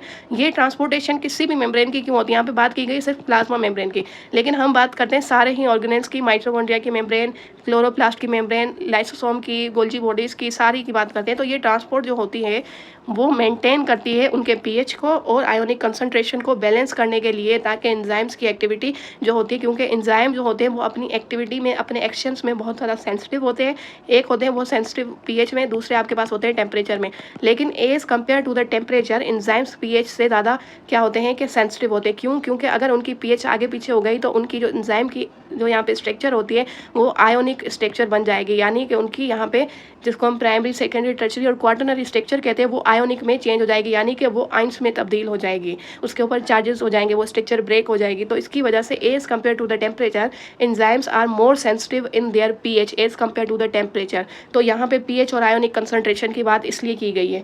क्लियर हो गई बात? अब ये इंपॉर्टेंट नहीं है, इसको छोड़ देते हैं। अब हम बात करते हैं आपके पास कि ये जो यहाँ पे स्पेसिफिक स्टेटमेंट की गई है ना कि चैनल प्रोटीन्स क्या होते हैं आपके पास और कैरियर प्रोटीन्स क्या होते हैं, एंजाइम कैसे, रिसेप्टर कैसे, ये इंपॉर्टेंट है। ये आपके पास सिंध टेक्स्ट बुक में नहीं लिखा हुआ, इसको समझ लीजिएगा सिंध वाले बच्चे और फेडरल वाले बच्चे भी, ये बहुत ही ज़्यादा इंपॉर्टेंट है ये वाला, ये 2 लाइन्स, ये जो नीचे लिखा हुआ है इसको हम एक्सप्लेन करते हैं। तो सबसे पहले हम ये बात करते हैं कि आपके पास प्लाज्मा मेम्ब्रेन जो होती है वो एसिमेट्रिक कैसे होती है और एंडोप्लाज्म रेटिकुलम एसिमेट्रिक कैसे होती है। तो बात ये की गई है आपके पास प्लाज्मा मेम्ब्रेन के पास जो फॉस्फोलिपिड बाइलेयर होते हैं, तो यहाँ पे देखें वो किस तरह से अरेंज हैं। ये आपको कुछ मॉलिक्यूल्स यहाँ पे दिखाए गए हैं। तो ये फॉस्फोलिपिड के अंदर बाकी भी मॉलिक्यूल्स होते हैं जो कि हमारे डोमेन में नहीं होते। इसके अंदर क्या होता है कि सीरीन होता है, कोलिन होता है, कोलेस्ट्रॉल होता है और ग्लाइकोलिपिड होता है। इस तरह के बाकी भी इथेनॉल, अमाइन आपके पास होते हैं। ये सारे मॉलिक्यूल्स देखें कि किस तरह से अरेंज है। अगर आप इन 2 मॉलिक्यूल्स को देखो तो उसके बाद आपके पास क्या आएंगे, ये मॉलिक्यूल आ रहा है जिसको हम इथेनॉल अमाइन कह रहे हैं। उसके बाद आपके पास दोबारा से क्या आ रहा है कि सीरीन आ रही है, यहाँ पे दिखा हुआ है, एक्सप्लेन किया हुआ है। फिर आपके पास इथेनॉल अमाइन आ रहा है, फिर सीरीन आ रहा है, यानी कि 2 के बाद 1 आ रहा है। फिर यहाँ पे 2 होने चाहिए थे, 2 कौन से, सीरीन होना चाहिए था यहाँ पे, क्योंकि 2 1 की अगर हम अरेंजमेंट करें तो ये, अगर वो भी नहीं है तो यहाँ पे देखिए आपके पास फिर क्या आ रहा है, आगे चल के यहाँ पे आपके पास आ रहा है कोलिन, फिर यहाँ पे दोबारा से कोलिन आ रहा है। तो यानी कि ये सीक्वेंस क्या होती है, सिमेट्री आपके पास तब होती है जब आपके पास अरेंजमेंट तो इक्वल होना, यहाँ पे अरेंजमेंट ही इक्वल नहीं है। तो इस तरह से अगर आप पर्पल को देखें तो यहाँ पे क्या हो रहा है कि ये रेड कलर का आपको कोलिन दिख रहा है। फिर इस तरह से ये स्ट्रक्चर जो है इसके बाद एक के बाद दूसरी है क्या, ग्लाइकोलिपिड। और यहाँ पे क्या है कि 4 है, 4 के बाद ग्लाइकोलिपिड आ रहा है। तो यहाँ पे देखें यहाँ पे कितने हो रहे हैं, यहाँ पे 6 मॉलिक्यूल है। तो ये 6 के बाद दोबारा से ये वाला मॉलिक्यूल ग्लाइकोलिपिड का आ रहा है और यहाँ पे कितने आ रहे हैं आपके पास, 4 के बाद। तो इट मीन्स कि अगर हम इनकी सिमेट्री करें, ठीक है, अगर हम इनकी सिमेट्री किस तरह से करें, अगर लेट सपोज हम इनकी सिमेट्री ऐसे करते हैं तो इस साइड वाले मॉलिक्यूल और इस साइड वाले मॉलिक्यूल दोनों ही चेंज आ रहे हैं। क्लियर हो गई बात? अगर हम इनकी सिमेट्री इस तरह से करें, इनकी सिमेट्री ऐसे करें, तो फिर भी आपको क्या हो रहे हैं, यहाँ पे इक्वल हाफ नहीं मिल रहे, कि दोनों ही तरफ आपके पास जो मॉलिक्यूल्स है वो इक्वल हाफ में यहाँ पे डिवाइडेड नहीं हो रहे। आप किसी भी तरह से इनकी सिमेट्री कर लो। उसी तरह से आपके पास एंडोप्लाज्म रेटिकुलम जो होती है वो भी डबल मेम्ब्रेन होती है और इसी तरह से वो भी एसिमेट्रिक होती है, क्योंकि इसकी सिमेट्री आप ऐसे करोगे तो भी आपके पास दोनों हाफ में डिवाइडेड नहीं हो रहे मॉलिक्यूल्स, और अगर आप इनकी सिमेट्री ऐसे करोगे तो भी आपके पास ये दोनों हाफ में इक्वल डिवाइड नहीं हो रहे। यही रीज़न होता है ना तो प्रोटीन्स होती हैं और ना ही आपके पास लिपिड है, क्योंकि प्रोटीन्स भी है। एक प्रोटीन आपके पास इस तरह से 2 सेंटीमीटर पे, दूसरी आपके पास 4 सेंटीमीटर पे, कोई छोटी प्रोटीन है कोई बड़ी प्रोटीन है। तो प्रोटीन की अरेंजमेंट भी यहाँ पे नहीं है, याद रखिएगा। ना सिर्फ लिपिड, प्रोटीन और लिपिड दोनों ही यहाँ पे क्या है कि यहाँ पे इरेगुलर पैटर्न है इनका। तो एसिमेट्रिक दोनों की वजह से ये क्वेश्चन आ सकता है कि एसिमेट्रिक प्लाज्मा मेम्ब्रेन क्यों है, लेकिन उसके साथ हमने एक एडिशनल यहाँ पे कॉन्सेप्ट लिया है किसका, एंडोप्लाज्म रेटिकुलम का। तो ये प्रोटीन और लिपिड दोनों की वजह से एसिमेट्रिक है, ये याद रखिएगा। अब इस इमेज में देखेंगे प्लाज्मा मेम्ब्रेन के आपको यहाँ पे different types of the function नजर आ रहे हैं। जिस तरह से उसने कहा है कि ये जो आपके पास प्रोटीन नजर आ रही है, प्रोटीन काम कर रही है एज ए ट्रांसपोर्ट, और ट्रांसपोर्ट की बात हम पहले ही कर चुके हैं कि वहाँ पे क्या होगा कि ये प्रोटीन इसको सिर्फ और सिर्फ पाथ प्रोवाइड करेगी। ये पाथ जो है इसको इस तरह से प्रोवाइड कर देगी और यहाँ पे कोई इसकी दूसरी इन्वॉल्वमेंट नहीं होगी। किसको? इन मॉलिक्यूल्स को। इसने पाथ प्रोवाइड कर दिया तो उसको हम कहेंगे यहाँ पे आपके पास कौन सा प्रोटीन है, ये ट्रांसपोर्ट प्रोटीन है। लेकिन अगर ये प्रोटीन जो होती है वो एंजाइम एक्टिविटी करता है तो यहाँ पे देख लीजिए आपके पास क्या हो रहा है, ये सबस्ट्रेट इस तरह से आया था और इस सबस्ट्रेट की स्ट्रक्चर देखें और एंजाइम की, क्योंकि कॉम्प्लेक्स कैसे बनेगा जब उन दोनों की स्ट्रक्चर यहाँ पे क्या होगी कि सेम होगी। तो यहाँ पे इनकी देख लीजिए कि आपके पास ये क्या है कि ये सबस्ट्रेट किस तरह से इसके साथ अटैच्ड हुआ था एंजाइम के साथ, और फिर उसने क्या किया था कि इसको रिएक्टेंट को प्रोडक्ट में चेंज किया था। क्लियर हो गई बात? तो यहाँ पे एंजाइम एक्टिविटी हो रही है, यानी कि ये प्रोटीन क्या है, मेम्ब्रेन के साथ अटैच है। ये फास्फोलिपिड है आपके पास प्लाज्मा मेम्ब्रेन की, और उसके साथ ये अगर प्रोटीन होगा तो वो एंजाइम एक्टिविटी इस तरह से करता है। और cell surface receptor, cell surface receptor कैसे कि यहाँ से आपके पास क्या होगा कि एक सिग्नल आएगा, उसको हम यहाँ पे कहेंगे कि सेल सरफेस आपके पास क्या होगा कि ये सिग्नल देखें इस प्रोटीन से कितना दूर है। तो ये जब ये दूर है तो यहाँ पे जो मॉलिक्यूल आया है वो रिजेक्ट हो चुका है, ये रिजेक्शन हो गई है, क्योंकि इसकी यहाँ पे सिग्नल जो है जब ये इसके साथ अटैच होगा तब जाके इसको सिग्नल मिलेगा। इसको कहते हैं सेल सरफेस रिसेप्टर्स। क्लियर हो गई? जो सरफेस के ऊपर क्या होंगे कि रिसेप्टर्स होंगे। ये प्रोटीन यहाँ पे बिहेव कर रहा है सेल सरफेस रिसेप्टर। जब इसको ये चीज़ रिसीव होगी, ये सिग्नल रिसीव होगा तो ये इस मॉलिक्यूल के साथ क्या करेगा, जो सिग्नल आया है ऊपर से उसकी यहाँ पे फंक्शनलिटी परफॉर्म करेगा। लेकिन यहाँ पे देखें वो बहुत दूर है, यानी कि इसने सिग्नल नहीं दिया कि आप इसको रिसीव करो, तभी उसने कहा है कि सेल सरफेस रिसेप्टर। क्लियर हो गई बात? तो ये मॉलिक्यूल क्या हो गया, वो कह रहा है यहाँ पे रिजेक्ट हो चुका है। अब यहाँ पे ये बात करते हैं कि सेल सरफेस आइडेंटिटी मार्कर हमने अभी पढ़ा था, वो आपके पास क्या होता है, अगर ये प्रोटीन के ऊपर अटैच्ड है तो ये आपके पास हो गया क्या, ग्लाइकोप्रोटीन हो गया है। अगर ये इस तरह से लिपिड के साथ अटैच्ड है कार्बोहाइड्रेट तो ये आपके पास क्या हो जाएगा, ये आपके पास ग्लाइकोलिपिड हो जाएगा। तो ये सेल सरफेस मार्कर्स, और इनकी क्या होती है, सेल से ये टिश्यूज़ में कन्वर्ट करने में हेल्प करते हैं, सेल टू सेल। तो वो आगे चल के क्या बनाते हैं, टिश्यूज़ बनाते हैं। और उसी तरह से ये सेल एडिशन, ये भी कैसे होती है, ये भी प्रोटीन्स के काम होता है आपके पास, जिस तरह से इन्होंने दिखाया सेल एडिशन, एक सेल से दूसरा सेल कंबाइन होता है। तो वही बात हो गई कि ये इसने आगे जाके ये फंक्शनलिटी की है। उसके साथ साथ अटैचमेंट ऑफ द एक्सोस्केलेटन, ये आपको दिखाई दे रहा है कि ये आपके पास जो थ्रेड लाइक स्ट्रक्चर्स होती है ये भी प्रोटीन्स की ही स्ट्रक्चर्स होती है। तो ये भी अटैच्ड होती है प्रोटीन्स के साथ, जो कि इनको फ्रेम प्रोवाइड करती है ताकि ये अपनी ही पोजीशन में रह के यहाँ पे फंक्शनलिटी करे। तो ये होती है आपके पास आउटसाइड और इनसाइड इनकी फंक्शनलिटी एक प्लाज्मा मेम्ब्रेन की। तो ट्रांसपोर्ट प्रोटीन में और कैरियर प्रोटीन में डिफरेंस होता है। ट्रांसपोर्ट प्रोटीन हमने देख लिया अभी आपने यहाँ पे कि ये मॉलिक्यूल्स को यहाँ पे क्या करेगा, सिर्फ और सिर्फ पाथ प्रोवाइड करेगा। इसने क्या किया है यहाँ पे, सिर्फ और सिर्फ आप कह दो कि ये वाला जो पाथ है ये प्रोवाइड किया है। क्लियर हो गई बात? अब हम बात करते हैं कि आपके पास इसको कहते हैं ट्रांसपोर्ट, आपके पास प्रोटीन या फिर आप कह दो कि चैनल प्रोटीन, ये एक ही बात है, ट्रांसपोर्ट या फिर चैनल प्रोटीन। दूसरा आपके पास होता है कैरियर प्रोटीन। अब यहाँ पे ये कहता है कि opening in the centre can be gated. वही बात हो गई कि सेंटर से इसकी ओपनिंग होगी इस तरह से, और ये मॉलिक्यूल को यहाँ से क्या करेगा, मूव होने देगा, बस इसकी इतनी ही काम है। ठीक है, वो होता है आपके पास ट्रांसपोर्ट और फिर चैनल। लेकिन कैरियर में क्या होगा, कहता है कि changes its shape to allow the molecule to pass through. अब यहाँ पे एक मॉलिक्यूल आया है, इस मॉलिक्यूल ने क्या किया है, इस एंजाइम ने, ये जो प्रोटीन है या फिर जो एंजाइम है, क्योंकि प्रोटीन जो आपके पास होते हैं आप कह सकते हो यहाँ पे कि प्रोटीन ही आपके पास एंजाइम है और एंजाइम ही आपके पास प्रोटीन है, अल्टीमेटली एक ही बात है। तो ये जो मॉलिक्यूल यहाँ पे आया है तो ये यहाँ पे क्या करेगा, प्रोटीन, वो कहता है कि चेंजेस इट्स शेप। अब यहाँ पे इस प्रोटीन की स्ट्रक्चर देख लीजिए, इसने अपनी स्ट्रक्चर को चेंज किया, अलाउ करेगा मॉलिक्यूल्स को टू पास थ्रू। इसी तरह से हमने कहा था कि मॉलिक्यूल्स के साथ एंजाइम के साथ जो होगा, प्रोटीन के साथ ये मॉलिक्यूल जो है वो कंबाइन होगा। ठीक हो गया, और अपनी शेप को यहाँ पे चेंज करेगा, जिस तरह से इमेज में दिखाया गया है। देखिए चेंजेस हो रही है यहाँ पे। तो उसी तरह से हमने अपनी बुक की स्टेटमेंट भी पढ़ी थी कि ये सिर्फ और सिर्फ क्या करता है, अलाउ करता है। ठीक है, ये क्या करेगा, चैनल प्रोटीन सिर्फ यहाँ पे अलाउ करेगा कि आप चले जाओ, लेकिन कैरियर प्रोटीन क्या करेगा, उसका हाथ पकड़ के उसको पास करवाएगा और उसकी शेप को चेंज करेगा। ये फ़र्क होता है चैनल प्रोटीन में और कैरियर प्रोटीन में। कुछ मॉलिक्यूल्स यहाँ से इजीली पास हो जाते हैं, कुछ की नेचर अपनी होती है, उनकी नेचर पे भी डिपेंड करता है, और उनके यहाँ पे आप कह सकते हो कि लार्ज मॉलिक्यूल पे भी डिपेंड करता है, कुछ बड़े मॉलिक्यूल्स होते हैं। ठीक हो गया, तो इसकी वजह से हमें ज़रूरत पड़ती है कैरियर प्रोटीन्स की, ताकि ये इसको क्या कर सकें, यहाँ से पास करवा सकें। अब इस स्टेटमेंट को दोबारा से पढ़ लेते हैं। कहता है great variety of the proteins are found on the plasma membrane that act as a, वो किस तरह से प्रोटीन यानी कि आपके पास चैनल प्रोटीन की तरह से एक्ट करती है, ट्रांसपोर्ट करती है चैनल के तौर पे या फिर कैरियर के तौर पे, या फिर एंजाइम्स की तरह बिहेव करती है, या फिर रिसेप्टर्स और एंटीजन के किस तरह से हमारे पास different types of the molecules होते हैं, उनकी नेचर पर डिपेंड करता है। और वो लार्ज मॉलिक्यूल भी हो सकते हैं, स्मॉल मॉलिक्यूल्स भी हो सकते हैं। और यहाँ पे जो एंजाइम की बात की है वो मैंने आपको पहले ही बता दिया कि आपके पास प्रोटीन ही एंजाइम होता है और एंजाइम ही प्रोटीन होता है, ये दोनों डायरेक्टली प्रोपोर्शनल होते हैं। रिसेप्टर्स कैसे, रिसेप्टर के तौर पर कैसे काम करेगी वो हम आगे पढ़ेंगे कि आपके पास सेल सिग्नलिंग, क्योंकि इसमें क्या होता है कि आपके पास जो सेल्स कम्युनिकेट करते हैं एक दूसरे के साथ, ये एक सेल है, ये दूसरा है, ये तीसरा है, ये चौथा है, हर सेल एक दूसरे के साथ कम्युनिकेट करता है। ये टॉपिक आपके पास सिंध टेक्स्ट बुक में नहीं है, तो सिंध टेक्स्ट बुक वाले बच्चे इस टॉपिक को ध्यान से पढ़िएगा कि किस तरह से वो सिग्नल्स को रिसीव करते हैं, चाहे वो signals with in the body आए या फिर एक्सटर्नल एनवायरमेंट से आए, तो उसको हम कहते हैं सिग्नलिंग। ये क्या करता है, transfer of the information from one cell to the in other, तो उसको हम कहते हैं सेल सिग्नलिंग कहते हैं। अब आपके पास कॉन्सेप्ट क्लियर हो गया कि रिसेप्टर्स जो है, आगे हम पढ़ेंगे कि लिगेंड और रिसेप्टर्स। रिसेप्टर्स की बात यही है जो यहाँ पे लिखी हुई है कि यही प्रोटीन्स जो होती है वो रिसेप्टर के तौर पे यहाँ पे बिहेव करेंगी। अब कैसे करेंगी, जब उनके पास ये special type of the molecule साथ आएंगे तब, जिसको हम कहते हैं लिगेंड्स। ये वही लिगेंड्स है जो कि डी ब्लॉक में हम पढ़ते हैं, उसी तरह के होते हैं। अब हम डिटेल में बात करते हैं कि सेल सिग्नलिंग क्या होती है। तो याद रखिएगा, the process by which communication with each other. Cells जो होते हैं वो आपस में इस तरह से एक दूसरे के साथ कम्युनिकेट करते हैं। ये हो गया, एक दूसरे के साथ भी कर सकते हैं with in their body, with in की बात कर रहा है, या फिर वो कहता है विद द एक्सटर्नल एनवायरनमेंट, उसको हम कहते हैं सिग्नलिंग। ये सिग्नल्स आते हैं वो विद इन द बॉडी भी हो सकते हैं और एक्सटर्नल सिग्नल्स भी हो सकते हैं। तो वो कहता है और the simply transfer of the information from one cell to the N other, इसको हम कहते हैं सेल सिग्नलिंग।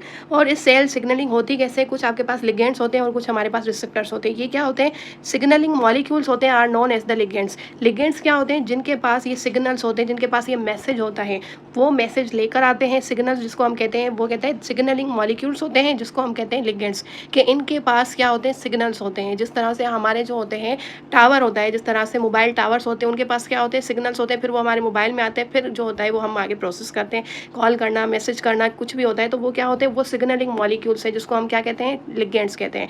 कहता है कि दे इनिशिएट सिग्नलिंग, यही सिग्नल्स लेकर आएंगे और ये इनिशिएट करेंगे सिग्नल्स को, और इस सिग्नल्स के अंदर क्या होगा, मैसेज होगा, स्टिमुलस होगा, डायरेक्शन होगी, वही बात हो गई। ये different types of the molecules can serve as a signalling molecules. वो आपके पास कौन से होते हैं, वो प्रोटीन्स भी हो सकता है, यानी कि ये लिगेंड जो है, जिसको हम सिग्नलिंग मॉलिक्यूल्स, सिग्नलिंग मॉलिक्यूल्स का मतलब क्या है यहाँ पे, are also known as ligand. ये क्या कहता है, are also known as ligand, कि आप इसको लिगेंड बोलो या फिर आप इसको सिग्नलिंग मॉलिक्यूल्स बोलो, एक ही बात है। और वो लिगेंड जो है प्रोटीनियस इन नेचर हो सकता है, लिपिड हो सकता है, ये याद रखिएगा। सिंध टेक्स्ट के बच्चे ये कॉन्सेप्ट बहुत ही ज़्यादा इंपॉर्टेंट है। प्लाज्मा मेम्ब्रेन के अंदर सिग्नलिंग वाला एक्टिव और पैसिव ट्रांसपोर्ट, और उसमें हम आगे पढ़ेंगे सेकेंडरी ट्रांसपोर्ट आपके पास क्या होती है, क्योंकि एक्टिव ट्रांसपोर्ट तो हम पढ़ते ही हैं, लेकिन उसकी भी क्लासिफिकेशन है फेडरल में, प्राइमरी और सेकेंडरी, वो भी इंपॉर्टेंट है। लिगेंड और रिसेप्टर्स का भी कॉन्सेप्ट आपके पास इंपॉर्टेंट है। सिंध टेक्स्ट के बच्चे ये ज़रूर पढ़ें, चाहे आप नम्स का टेस्ट दें या ना दें, कॉन्सेप्ट के लिए बहुत ज़रूरी है, क्योंकि सारी बात यही है। जिसको प्लाज्मा मेम्ब्रेन का ये टॉपिक समझ आ गया ना, फेडरल से, सिंध वाले बच्चे और फेडरल वाले बच्चे, उनके लिए बायोलॉजी फिर कोई मसला ही नहीं है। और ये लिगेंड्स लिपिड भी हो सकते हैं, अमाइनो एसिड भी हो सकते हैं, और कुछ गैसेस भी हो सकती है, और कुछ आइंस भी हो सकते हैं, ये याद रखिएगा। आइंस भी उन्होंने कहा है, मैनी अदर भी हो सकते हैं। ठीक हो गया। अब कहता है protein they respond to the ligand, जिसको हम क्या कहते हैं, रिस्पॉन्ड रिसेप्टर्स कहते हैं। कि ऐसे प्रोटीन्स जो कि रिस्पॉन्ड करें इन लिगेंड्स को, उसको क्या हम कहते हैं, कि लिगेंड जो मैसेज लेकर आया है वो प्रोटीन अगर है यहाँ पे, तो उसको वो कहते हैं कि रिसेप्टर, यानी कि चीज़ों को रिसीव करने वाला। Signalling molecules and the receptors exist and the several, आपके पास वैराइटीज होंगी, वही बात हो गई कि सिग्नलिंग मॉलिक्यूल्स यानी कि लिगेंड्स की बात करें, क्योंकि ये आपके पास सिग्नलिंग मॉलिक्यूल्स है और ये कौन है, लिगेंड्स है। तो वो कहता है एंड द रिसेप्टर, यानी कि एक सिग्नल भेजने वाले और दूसरे उस सिग्नल्स को रिसीव करने वाले, उनकी वैराइटीज वो जो है बहुत सारी हो सकती है, यानी कि उनकी बायो मॉलिक्यूल की जो नेचर है वो बहुत ज़्यादा हो सकती है। सिग्नलिंग मॉलिक्यूल, जब भी आपके पास सिग्नलिंग मॉलिक्यूल्स की बात करेगा, इट मीन्स कि ये यहाँ पे लिगेंड्स की बात कर रहा है, वो इस स्टेटमेंट की बात कर, signalling molecules also known as ligand, वो लिगेंड की बात कर रहा है। आप यहाँ पे कंफ्यूज मत होना कि सिग्नलिंग मॉलिक्यूल्स क्या है, लिगेंड्स। लिगेंड्स वो क्या होगा, will bind to the specific receptor, वही बात हो गई। स्पेसिफिक क्यों, क्योंकि जिसका वो मैसेज लेकर आया है वो उसी के साथ क्या होगा कि बाइंड होगा, वो रिसेप्टर्स होते हैं। डेट वो कहता है कि typically binds only one type of the signalling molecule, वही बात हो गई कि स्पेसिफिक एंजाइम जो होता है वो स्पेसिफिक मॉलिक्यूल के ऊपर जाके बाइंड होता है, वही बात हो गई। एंजाइम सबस्ट्रेट आपके पास जो कॉम्प्लेक्स होता है वही कॉम्प्लेक्स होगा यहाँ पे हम ये कह सकते हैं कि आपके पास लिगेंड और रिसेप्टर, इसको आप ये भी कह सकते हो रिसेप्टर कॉम्प्लेक्स, क्योंकि जो लिगेंड जिस टाइप का होगा वो उसी रिसेप्टर के साथ बाइंड होगा, क्योंकि वो कहते हैं will bind to a specific receptor. तो यहाँ पे जो कॉम्प्लेक्स बनेगा उसको हम कहेंगे लिगेंड रिसेप्टर कॉम्प्लेक्स। अब सबसे पहले वो क्या करेगा, आपके पास जो भी प्रोटीन होगी वो उसको रिसेप्शन जो कि रिसीव करेगा target cell destination of a signal molecule coming from the outside the cell, a chemical signal is detected when it binds to the, वही बात हो गई कि वो सिग्नल लेकर आएगा और वो रिसेप्टर को देगा। उस प्रोसेस को हम क्या कहेंगे, आपके पास उस प्रोटीन को जो कि रिसीव करने वाला होगा उसको हम कहेंगे रिसेप्शन। तो वो डिटेक्ट करेगा सिग्नल्स को कमिंग फ्रॉम आउटसाइड, और वो लेके कौन आएगा, लिगेंड लेकर आएगा। फिर ये कॉम्प्लेक्स बनेगा, वो कहता है signal chemical signal is detector when it binds to the receptor protein, वही बात हो गई कि ये क्या बनेगा कि रिसेप्टर जो आपके पास है वो भी प्रोटीन या नेचर है, वो इनसाइड से भी सेल हो सकता है, आउटसाइड द सेल भी हो सकता है, लोकेटेड कर सकता है। फिर आपके पास यहाँ पे बनेगा क्या कि लिगेंड रिसेप्टर कॉम्प्लेक्स। जब कॉम्प्लेक्स बनेगा, क्योंकि अब ये कॉम्प्लेक्स कैसे बना है कि लिगेंड जो है वो मैसेज लेकर आया है और उसने दे दिया है किसको, रिसेप्टर को दे दिया है वो मैसेज, तो वही बात हो गई, फिर बनेगा इनका कॉम्प्लेक्स, क्योंकि सिग्नल जो वो लेकर आया वो उसने दे दिया इसको। अब हो गई ट्रांसडक्शन, वही बात हो गई, conversion of the signal from outside of a cell to form that can bring about the specific cellular response. वो आपको क्या करेगा कि ये सिग्नल किस पर्पस के लिए आएगा उसको कन्वर्जन करेगा, क्योंकि ट्रांसडक्शन का मतलब ये होता है one form of the energy को कन्वर्ट करना दूसरी फॉर्म ऑफ द एनर्जी। ये हम पढ़ते हैं एनर्जी के पॉइंट ऑफ व्यू से, लेकिन यहाँ पे हम ये पढ़ेंगे कन्वर्जन ऑफ द सिग्नल्स को करेगा आउटसाइड से जो लेकर आया है टू एफ form that can bring about the specific cellular response. क्यों आया, क्यों है, ताकि हमें सेल्यूलर रिस्पॉन्स मेटाबॉलिक एक्टिविटीज़ करनी है, उसलिए आया है वो। अब वो कहता है the binding of the signal molecule, यानी कि ligand changes the receptor protein in some way initiating the process of the transduction. ये आपके पास ट्रांसडक्शन की पूरी डेफिनेशन है कि ये बाइंडिंग ऑफ द लिगेंड आपके पास क्या है कि ये लिगेंड हो गया आपके पास, ठीक है। ये क्या करेगा, चेंज करेगा रिसेप्टर प्रोटीन को, रिसेप्टर जो प्रोटीन है उसको चेंज करेगा, उसको मॉडिफाई करेगा ताकि वो इनिशिएट कर सके प्रोसेस को। क्योंकि अगर वो चेंज जिस तरह से आपके पास क्या बनता है कि हमारे पास एंजाइम, आपके पास सबस्ट्रेट होता है, उसका क्या बनता है, आपके पास सबस्ट्रेट कॉम्प्लेक्स बनता है। अगर आपको याद हो तो उसके बाद क्या होता है, हमारे पास दो मेथड्स होते हैं, दो मॉडल्स होते हैं। एक होता है इंड्यूस फिट मॉडल, क्या होता है कि आपके पास एक होता है इंड्यूस फिट मॉडल, ठीक है, जिसके अंदर कोई मॉडिफिकेशन नहीं होती, जिसके अंदर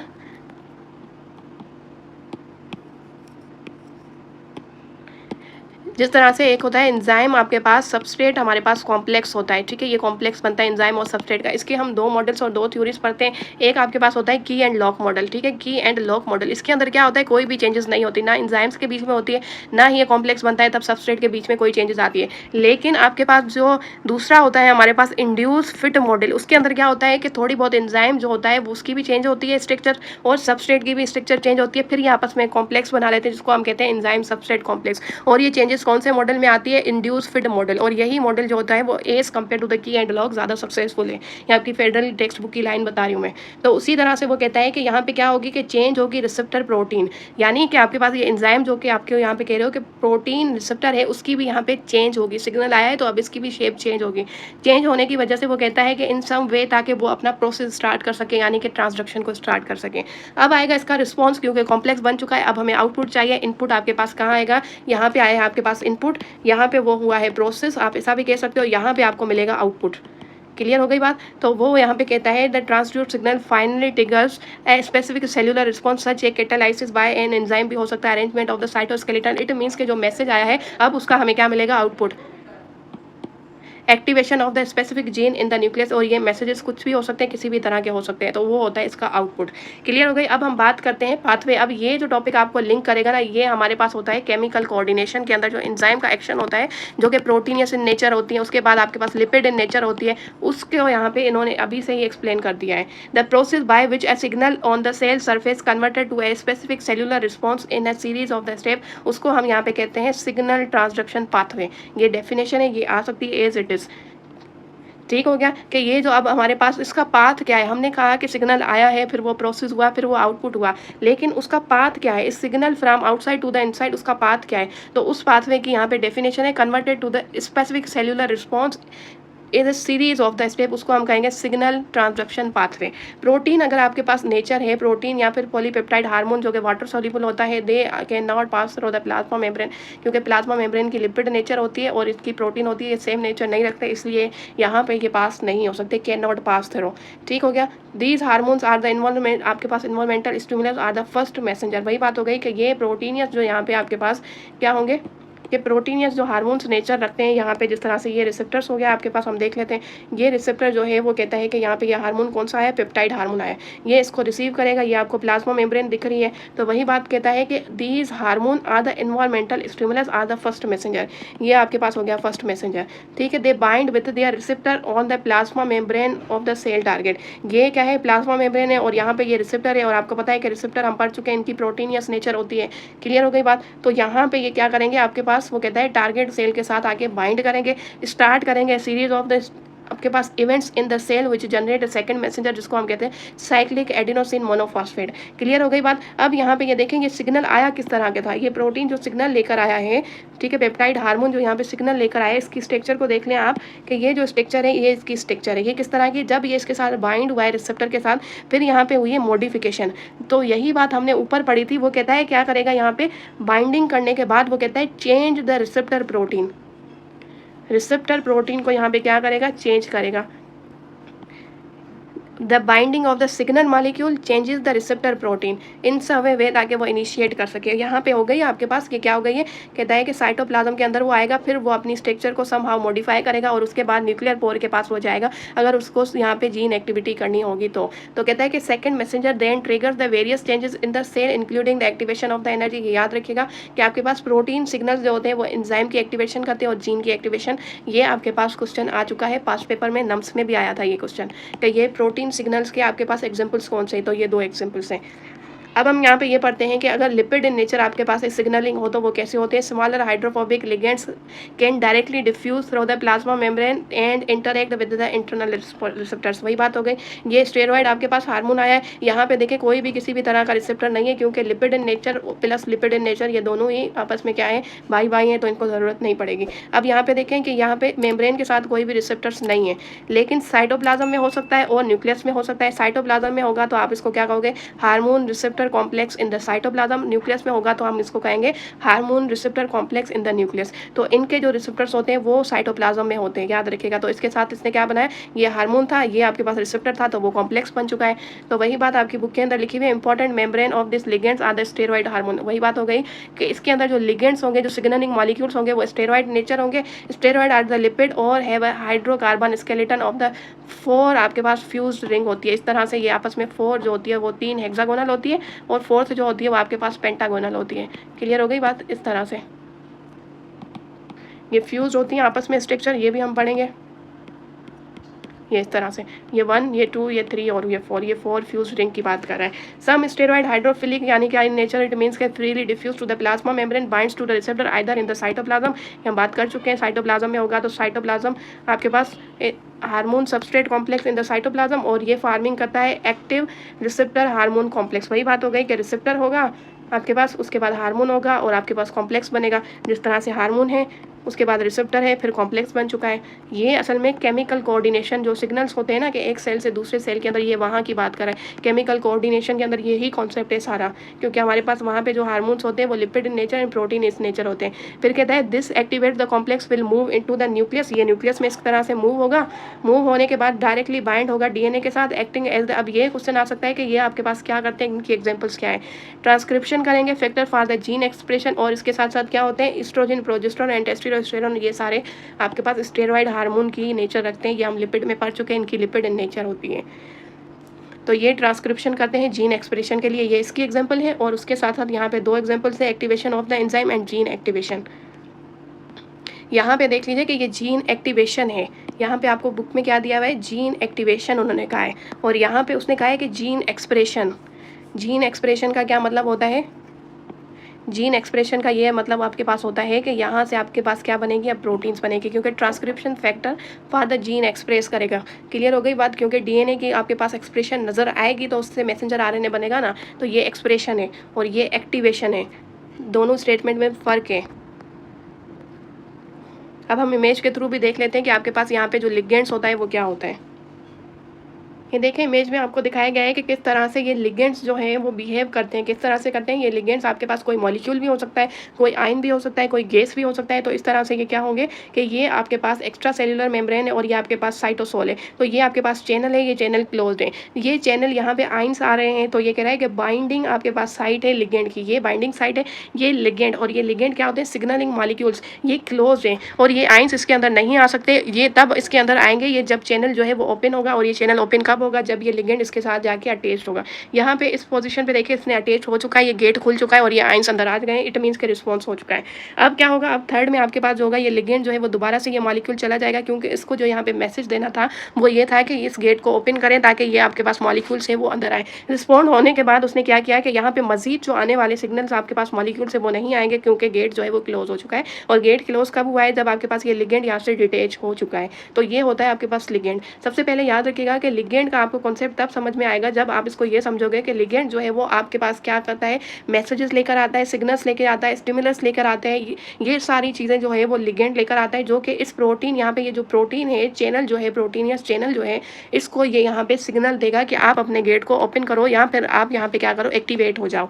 तो ये रिस्पॉन्स तब तक नहीं होगा, ये गेट तब तक ओपन नहीं होगा जब तक लिगेंड इसके साथ लिगेंड आपके पास जो सबस्ट्रेट है वो कॉम्प्लेक्स नहीं बनेगा, फिर ये हो जाएगा क्लोज। दूसरी इमेज में देखते हैं। अब ये कहता है कि प्री साइनेप्टिक आपके पास जो ट्रांसमिशन है ये कैसे होती है, ये एक्शन पोटेंशियल हो रहा है, ये प्री साइनेप्टिक सेल है। अब इस तरह से ये न्यूरो ट्रांसमीटर आपके पास होते हैं जिसको हम क्या कहते हैं, वो वेसिकल्स की फॉर्म में होते हैं। ये वेसिकल्स जो है वो प्री साइनेप्टिक मेम्ब्रेन के साथ फ्यूज तब होगी जब यहाँ से कैल्शियम आएगा। ये याद रखिएगा, ये कॉन्सेप्ट है, ये कोई कैल्शियम आएगा। लेकिन ये कहता है कि पोस्ट साइनेप्टिक जो मेम्ब्रेन है उसके साथ ये फ्यूज तब होगा जब इसके पास क्या होगा कि ये देखेंगे सोडियम के आपके पास लिगेंड्स आए हैं चैनल्स के साथ। फिर उसने क्या किया है कि ये आपके पास सोडियम जो आयंस है उसको यहाँ पे क्या किया है, ये कहता है कि लिगेंड गेट आयोनिक चैनल या आयन चैनल, ये सोडियम इससे पास तब होगा जिस तरह से हमने अभी इमेज में देखा है। ये कैसे होगा, क्योंकि ये जब आपके पास कुछ ऐसे भी गेट होते हैं जो कि लिगेंड के साथ अटैच होते हैं। यहाँ पे देखिए कोई लिगेंड नहीं है, ये आपके पास वोल्टेज गेट है। वोल्टेज गेट जो होता है वो वोल्टेज के ऊपर डिपेंड करता है। लिगेंड गेट आयन चैनल जो होता है वो सिग्नल्स आएंगे उसके ऊपर डिपेंड करेगा। फिर जाके ये सोडियम के यहाँ पे आयंस जो है वो कहाँ जाएंगे, आपके पास पोस्ट साइनेप्टिक सेल के पास जाएंगे। तो उसी तरह से उसने यहाँ पे बताया है। क्लियर हो गई बात। तो कुछ गेट ऐसे होते हैं जो कि वोल्टेज गेट होते हैं, कुछ गेट ऐसे होते हैं जो कि लिगेंड गेट होते हैं। और ये लिगेंड क्या होता है, मैंने आपको पहले बताया था, ये आयंस भी हो सकते हैं, ये आपके पास गैसेस भी हो सकती हैं, ये प्रोटीन भी हो सकती है, लिपिड इन नेचर भी हो सकती है, जिस तरह से बुक की स्टेटमेंट है। अब इसको देख लेते हैं कि सेल सरफेस रिसेप्टर्स क्या होते हैं। ये आपके पास प्लाज्मा मेम्ब्रेन है, ये होता है सेल सरफेस, क्योंकि सेल सरफेस हम इसको कहते हैं, जो प्लाज्मा मेम्ब्रेन होती है इसको कहा जाता है सेल सरफेस।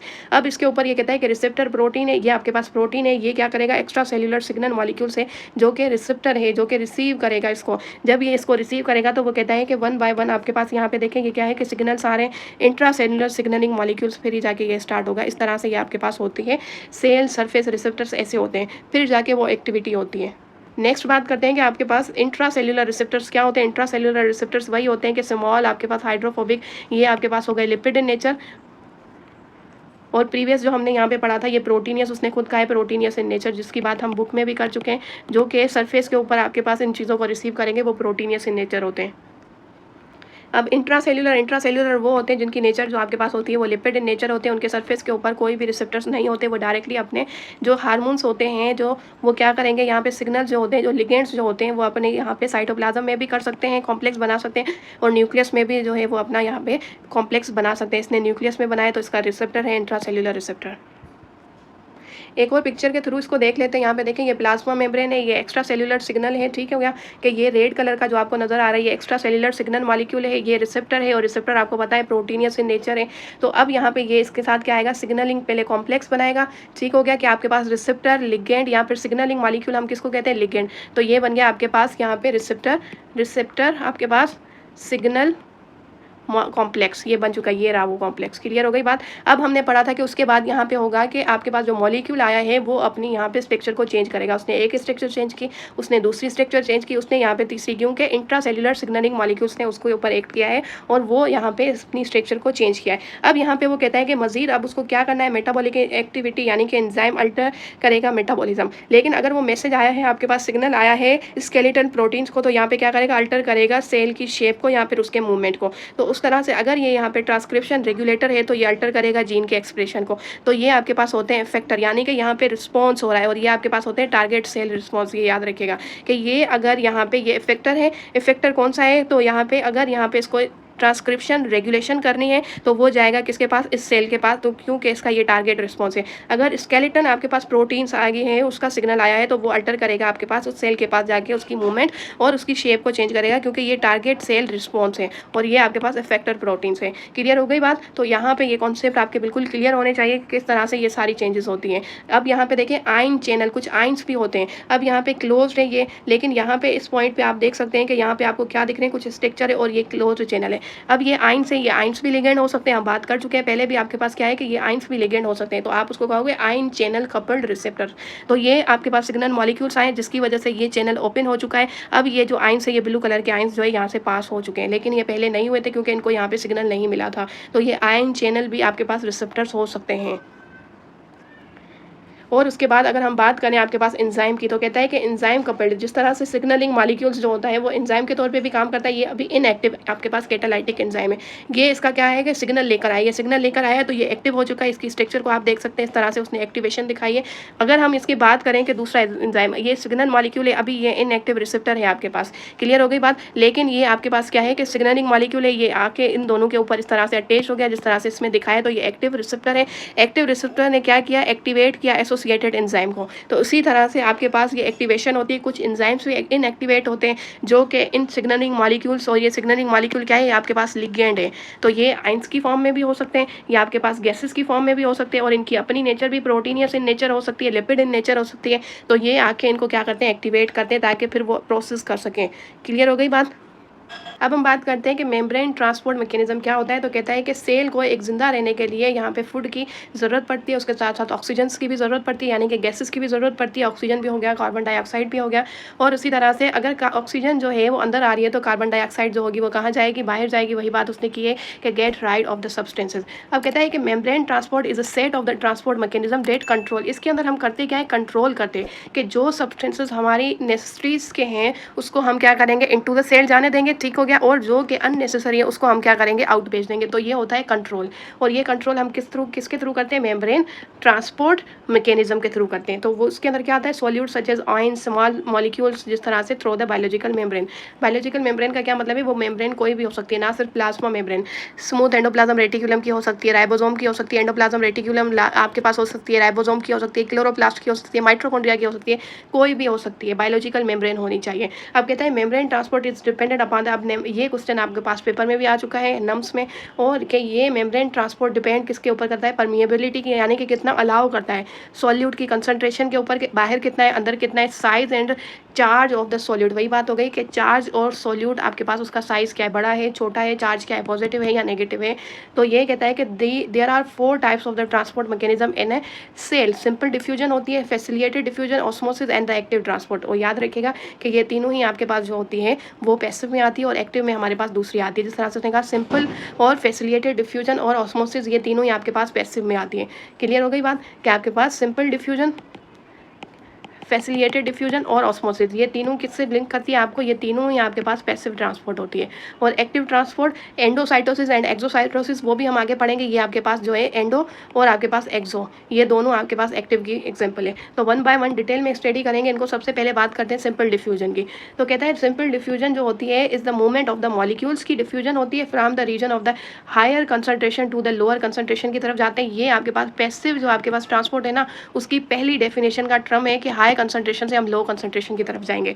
तो वो कहता है कि ऐसे कंसंट्रेशन की तरफ जाएंगे जो कि लो होगा, ठीक है, डाउन है कंसंट्रेशन ग्रेडियंट। अब इसमें क्या होता है, molecules travel directly through the membrane, directly through the membrane, ये आपको पता होना चाहिए। थ्रू द मेम्ब्रेन भी हो सकता है, और एक सेल के अंदर अगर आप कंसीडर कर लो, यहाँ पे ऑक्सीजन के मॉलिक्यूल्स बहुत ज़्यादा है, ऑक्सीजन के मॉलिक्यूल, और यहाँ पे कम है। तो अब ये क्या करेंगे, अब ये मूव करेंगे इसमें, यहाँ से यहाँ, ठीक है। तो ये आपके पास हाई कंसंट्रेशन हो गई, यहाँ हाई कंसंट्रेशन से लो कंसंट्रेशन, ये आपके पास लो हो गई, ये आपके पास हाई हो गई। तो ये एक मेम्ब्रेन के थ्रू भी हो सकते हैं। वो कहता है थ्रू ए मेम्ब्रेन भी होती है डिफ्यूजन, और विद इन ए मेम्ब्रेन भी आपके पास, यानी कि विद इन ए सेल भी आपके पास होती है डिफ्यूजन, जिस तरह से यहाँ पे मैंने एग्जांपल दिए। तो ये भी हो सकती है। लेकिन अगर हम एक सेल ले लेते हैं, उस सेल के अंदर हम इस तरह से यहाँ पे हाई कंसंट्रेशन है, सेल के अंदर, और बाहर आपके पास क्या है कि लो कंसंट्रेशन है। तो अब ये मूवमेंट हाई कंसंट्रेशन से लो कंसंट्रेशन के थ्रू भी जाएगी, थ्रू द मेम्ब्रेन भी जा सकती है, यानी कि ये मेम्ब्रेन के बाहर और विद इन द सेल, ये दोनों कॉन्सेप्ट आप ले सकते हो डिफ्यूजन में। और ये आपके पास गैस के मॉलिक्यूल्स थे। अब वो कहते हैं कि यहाँ पे स्मॉल मॉलिक्यूल्स जैसे कि water, carbon dioxide and oxygen pass through the membrane fairly easy, so that diffusion equalize करता है concentration of these molecule inside and outside all the time. All the time ये हो सकती है, क्योंकि इस तरह से अगर ये वाली कंडीशन आती है, ये वाली कंडीशन, तो ये क्या होगा, इस तरह से ऑल द टाइम ये डिफ्यूजन करते रहते हैं। तो वो डिफ्यूजन एक सेल के अंदर भी हो सकती है और एक सेल के मेम्ब्रेन के थ्रू भी हो सकती है, यानी कि सेल के बाहर भी हो सकती है। और इसके थ्रू हम हमेशा और हमेशा याद रखिएगा वाटर, कार्बन डाइऑक्साइड यानी कि गैसेस को ही यहाँ पे डील करते हैं।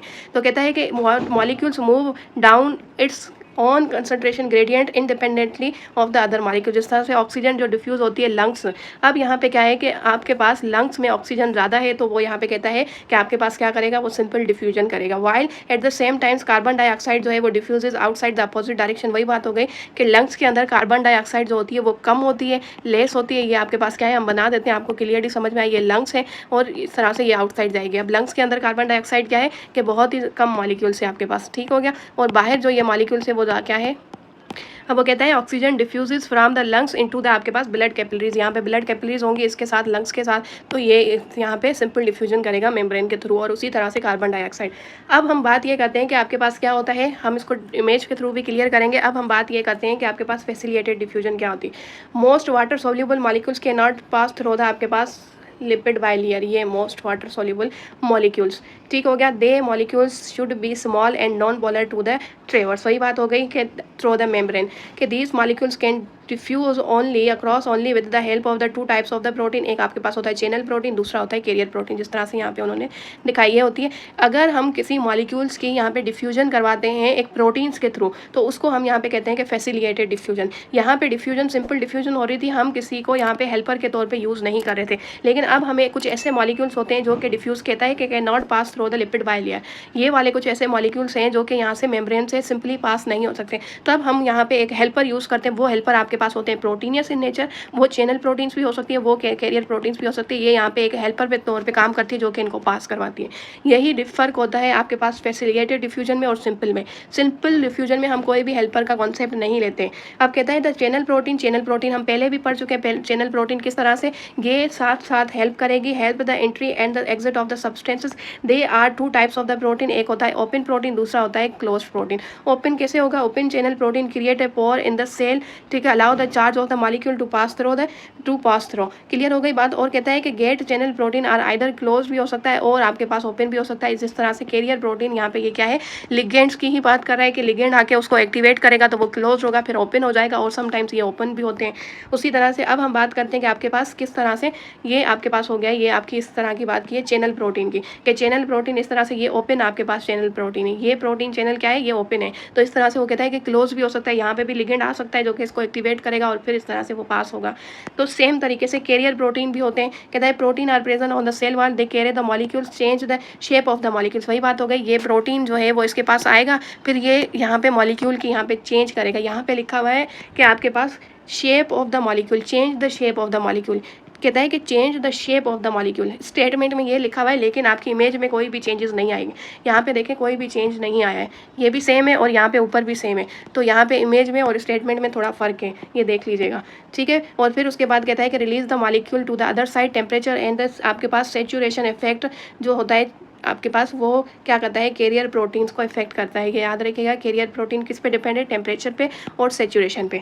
अब कहता है कि now we can define it facilitated diffusion is the type of diffusion in which the water molecules high concentration, क्योंकि ये पैसिव की एग्जांपल है, टू द लो कंसंट्रेशन, लेकिन वो बाय एक कैरियर प्रोटीन के थ्रू होगा। जिस तरह से यहाँ पे ये भी आपके पास प्रोटीन है, ये भी आपके पास प्रोटीन है, ये चैनल है क्योंकि यहाँ पे इन्होंने एक फ्रीली पाथ दे दिया है, तो हम उसको क्या कहते हैं, ये चैनल के थ्रू हो रहा है, और ये कैरियर है जो कि सपोर्ट करता है। जिस तरह से हमने प्रीवियस बात की थी टॉपिक में कि जिस तरह से बचपन में हम जब रोड क्रॉस करते थे तब हमारा हाथ पकड़ के रोड क्रॉस करवाया जाता था, वो कैरियर की एग्जांपल है।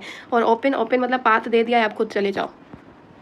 अब बात करते हैं कि ऑस्मोसिस की। ऑस्मोसिस उसको कहते हैं जो कि सेमी परमिएबल मेम्ब्रेन के थ्रू होता है। तो याद रखिएगा ये टाइनी पोर्स होते हैं उसके थ्रू होता है। Pores allow the solvent molecules water to pass. वहाँ पे भी आपके पास क्या था कि वाटर पास हो रहा था, यहाँ पे डिफ्यूजन में भी वाटर पास हो रहा था, गैसेस पास हो रही थी, लेकिन यहाँ पे हम किसी सेमी परमिएबल मेम्ब्रेन की बात नहीं कर रहे थे। ठीक है, तो यहाँ पे हम क्या बात करेंगे, semi permeable membrane, water to pass through the diffusion but no longer आपके पास solute molecule such a sugar and salt की बात नहीं करते, जिस तरह से उन्होंने ये एग्जाम्पल दिए। तो यहाँ पे हम बात वाटर की बात तो करते हैं लेकिन through the semi permeable membrane. ये फ़र्क होता है डिफ्यूजन में और ये फ़र्क होता है आपके पास ऑस्मोसिस में। तो ये टॉपिक आप पढ़ लीजिएगा, दोनों में आपके पास कि ये भी पैसिव है ये पैसिव है, इसने कंपेयर किया है, यहाँ पे डिफरेंशिएट नहीं है। डिफरेंशिएट में ये होता है कि दो प्रॉपर्टीज़ चेंज होनी चाहिए, यहाँ पे वो कंपेयर कर रहा है कि कौन सी चीज़ें इसके पास प्रॉपर्टीज सेम है और कौन सी चेंज है। तो ये आप खुद से पढ़ लीजिएगा, आपके कॉन्सेप्ट और ज़्यादा क्लियर हो जाएंगे क्योंकि ये इंपॉर्टेंट है। अब हम अगर इसकी डेफिनेशन की बात करें तो ये भी आपके पास लो कंसंट्रेशन से हाई कंसंट्रेशन की तरफ जाता है, लेकिन डेफिनेशन का मेन मकसद ये है कि through the semi permeable membrane, उसको हम यहाँ पे कहते हैं ऑस्मोसिस। ऑस्मोसिस की एग्जांपल्स याद कर लीजिएगा, इन तीनों की एग्जांपल्स आ सकती है। ठीक हो गया कि आपके थ्रस्टी, जिस तरह से feeling thirsty after a heavy salty food, ठीक है, dialysis of the kidney, soiling आपके पास हो जाती है, जिस तरह से रेसिन आपके पास, एंड द सीड, ठीक है, सीड के अंदर जो आपके पास वो सीड जो हम ज़मीन में बोते हैं उसके अंदर सॉइलिंग हो जाती है वाटर देने की वजह से, तो वो आपके पास होती है किसकी एग्जांपल, क्योंकि वो थ्रू ऐसा सेमी परमिएबल मेम्ब्रेन के थ्रू वाटर जो होता है वो सीड के अंदर जाता है, जिसकी वजह से वो इम्बिबेड होता है। तो याद रखिएगा ये आपके पास किसकी एग्जांपल है, फैसिलिटेटेड डिफ्यूजन और आपके पास ऑस्मोसिस, और अगर आप मेम्ब्रेन की बात करोगे तो ऑस्मोसिस। क्लियर हो गए। अब हम बात करते हैं एक्टिव ट्रांसपोर्ट जो कि लो कंसंट्रेशन से हाई कंसंट्रेशन की तरफ जाएगा, ये इसकी डेफिनेशन है। अब कहता है कि एक्टिव ट्रांसपोर्ट जो आपके पास होती है, active to active this movement it need cellular energy, क्योंकि अब हम क्या कर रहे हैं, लो से हाई की तरफ जा रहे हैं, तब हमें एनर्जी की ज़रूरत होती है और वो होती है एटीपी। अब हमारी बुक के अंदर जो सिंटेक्स वाले बच्चे हैं उनको सिर्फ इतना पता है कि एक्टिव ट्रांसपोर्ट का ये मतलब होता है कि लो से आपके पास हाई की तरफ जाना, और हम क्या करते हैं उसके अंदर एटीपी का यूज़ करते हैं। लेकिन फेडरल टेक्स्ट बुक कहता है कि इसकी फर्दर क्लासिफिकेशन है एक्टिव ट्रांसपोर्ट की, एक होता है आपके पास सेकेंडरी और दूसरा होता है प्राइमरी। प्राइमरी की अगर हम बात करें तो कहता है energy is supplied in the form of the आपके पास ATP which is an energy carrier in the respiration, without respiration active transport can not possible. वही बात हो गई, क्योंकि इसके अंदर हम एटीपी की बात करते हैं, एटीपी के बगैर ये आपके पास एक्टिव ट्रांसपोर्ट नहीं होगी। सोडियम पोटेशियम पंप अगर हम एग्जाम्पल लें तो वो आपके पास एक्टिव ट्रांसपोर्ट की एग्जाम्पल है। याद रखिएगा, ये क्वेश्चन आ सकता है कि sodium potassium pump active transport की एग्जाम्पल है, और वो कौन सी, primary active transport. Cell membrane है वह सोडियम पोटेशियम पंप एक्टिव करता है, ठीक है, इनटू आइंस और out of the ions. In animal cell sodium potassium pump जो होता है वो कपल करता है। कपल क्यों, क्योंकि यहाँ से सोडियम भी पास होगा और पोटेशियम भी पास होगा, which actively moves the potassium ions from outside to the inside. ये आपके पास एक्स्ट्रा सेल्यूलर पोटेशियम वो दिखा रहा है कि अंदर आ रहा है आउटसाइड टू द इनसाइड, और उसी टाइम पे आपके पास ये क्या होगा कि आपके पास जो सोडियम होगा वो इनसाइड से आपके पास कहाँ जाएगा, आउटसाइड। ये इनसाइड है, ये एक्स्ट्रा सेल्यूलर है, ये एक्स्ट्रा सेल्यूलर है, तो ये इंट्रा सेल्यूलर होगा, इनसाइड है तो ये जा रहा है बाहर। और यहाँ पे एटीपी जो है वो क्या हो रही है कि चेंज हो रही है किसके अंदर, एडिनोसिन डाइफॉस्फेट के अंदर।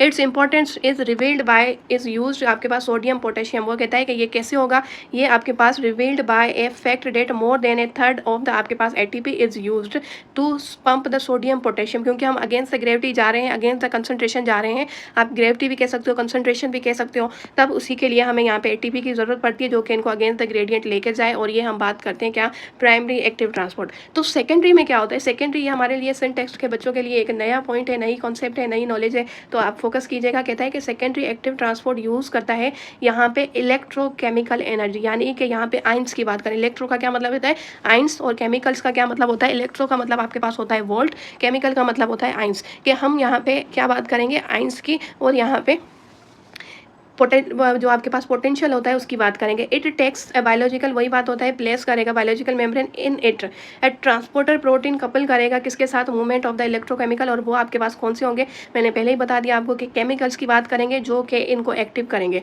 कहता है कि प्रोटीन, ट्रांसपोर्टर प्रोटीन है ना, जिस तरह से ये आपके पास प्रोटीन है, सोडियम पोटेशियम पंप, ये प्रोटीन है। यहाँ पे अब ये क्या है, ये आपको जो नज़र आ रहा है ये सोडियम पोटेशियम पंप है, ये लिखा हुआ भी उसने बताया भी सोडियम पोटेशियम पंप। तो उसी तरह से इसके अंदर ट्रांसपोर्टर प्रोटीन होगा, वो कहता है कि कपल करेगा, कपल किसके साथ करेगा, इलेक्ट्रोकेमिकल आइंस, वो आइंस हाइड्रोजन और आपके पास क्या हो गए कि सोडियम हो गए, तो वो इसको करेंगे क्या, down its electrochemical gradient to the upward movement of the N other molecule, जिस तरह से एन, जिसकी वजह से वो क्या होगा कि अगेंस्ट द कंसंट्रेशन ग्रेडियंट जाएगा, यहाँ पर इलेक्ट्रोकेमिकल ग्रेडियंट जाएगा। ये हम इमेज के थ्रू मैं आपको क्लियर करवाती हूँ अभी, लेकिन हम इसकी डेफिनेशन पढ़ लेते हैं। Active transport is a process involve in the movement of the molecule lower concentration to the higher concentration, और उसके साथ साथ हम क्या करते हैं, वो कहता है कि obstacle with the use of the electric आपके पास एक्सटर्नल एनर्जी। क्लियर हो गई बात।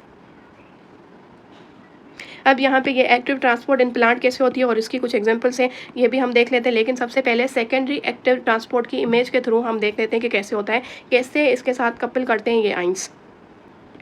ये देखिए आपके पास लिखा हुआ है कि प्राइमरी आपके पास एक्टिव ट्रांसपोर्ट क्या होती है, सोडियम पोटेशियम पंप मूव करता है सोडियम को यूजिंग आपके पास एटीपी हाइड्रोलाइसिस एस्टेब्लिश करता है कंसंट्रेशन ग्रेडियंट।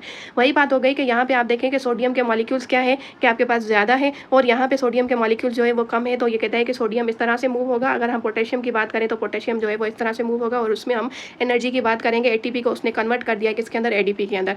लेकिन अगर हम सेकेंडरी एक्टिव ट्रांसपोर्ट की बात करें तो कहता है कि sodium moving with A concentration gradient establish करेगा सोडियम पोटेशियम पंप के थ्रू। कहता है कि drive the transport of the glucose. अब हमें यहाँ पे ग्लूकोज के मॉलिक्यूल को क्या करना है, यहाँ पे ड्राइव करना है, यानी कि आउटसाइड ऑफ द सेल के अंदर ये जो मॉलिक्यूल है उसको इनसाइड लेके जाना है। तो आप देखें आउटसाइड जो है ग्लूकोज का एक मॉलिक्यूल है, इनसाइड आपके पास ग्लूकोज के दो मॉलिक्यूल है। तो इसकी कंसंट्रेशन हाई कहाँ पे, इधर है, और लो यहाँ पे। तो उसकी वजह से हो गई एक्टिव ट्रांसपोर्ट, क्योंकि लो कंसंट्रेशन से हम कहाँ जाएंगे, अब यहाँ पे हाई कंसंट्रेशन की तरफ जा रहे हैं। तो ये एक्टिव ट्रांसपोर्ट अल्टीमेटली हो गई। लेकिन वो कहता है कि ये अगेंस्ट जो है वो इस ग्रेडियंट, कहता है कि ग्लूकोज अगेंस्ट इस कंसंट्रेशन ग्रेडियंट। क्लियर हो गई कि ग्लूकोज अपने कंसंट्रेशन ग्रेडियंट के अगेंस्ट तो जाएगा, लेकिन उसके साथ साथ यहाँ पे ये जो आपको पंप नजर आ रहा है जो कि सोडियम पोटेशियम पंप है, अब इसके अंदर होगा क्या, तो वो कहता है कि यहाँ पे जो सोडियम है ना, sodium move with the concentration gradient establish करेगा by the sodium potassium pump, कि ये सोडियम यहाँ पे हेल्पर के तौर पे आएगा और इसके साथ ग्लूकोज के साथ अटैच्ड हो जाएगा। फिर ये इसको पुश करेगा, पुश करने के बाद जो ये ग्लूकोज इनसाइड द मेम्ब्रेन के पास चला जाएगा। यही बात लिखी हुई है कि या तो सोडियम होगा, आपकी बुक के अंदर लिखा हुआ है सोडियम होगा, सोडियम नहीं हुआ तो हाइड्रोजन होगा, जो कि इन मॉलिक्यूल्स को अगेंस्ट द ग्रेडियंट पुश करेगा। समझ आ रही है बात। तो उसने कहा है कि कंसंट्रेशन ग्रेडियंट एस्टेब्लिश करेगा सोडियम पोटेशियम पंप के अंदर, ड्राइव करेगा ट्रांसपोर्ट, यानी कि भेजेगा किसको, ग्लूकोज को अगेंस्ट द कंसंट्रेशन ग्रेडियंट। और ग्लूकोज को किसके अगेंस्ट भेजेगा, कंसंट्रेशन ग्रेडियंट, क्योंकि यहाँ पे 2 है और यहाँ पे आपके 1 है। तो यहाँ पे ये एज ए हेल्पर जो है वो इसको पुश करता है। क्लियर हो गई बात, ताकि ये अगेंस्ट द ग्रेडियंट जाए। वही आपकी बुक के अंदर भी लिखा है कि सम टाइम कुछ मॉलिक्यूल्स ऐसे होते हैं जो कि इस तरह से चले जाते हैं, लेकिन समटाइम्स कुछ मॉलिक्यूल्स ऐसे भी होते हैं जो कि हम सेकेंडरी एक्टिव ट्रांसपोर्ट के थ्रू उनको पुश करवाते हैं। और उसके साथ आइंस कौन से होंगे, या तो होगा हाइड्रोजन या तो होगा आपके पास सोडियम। तो यही आपकी बुक भी कहती है।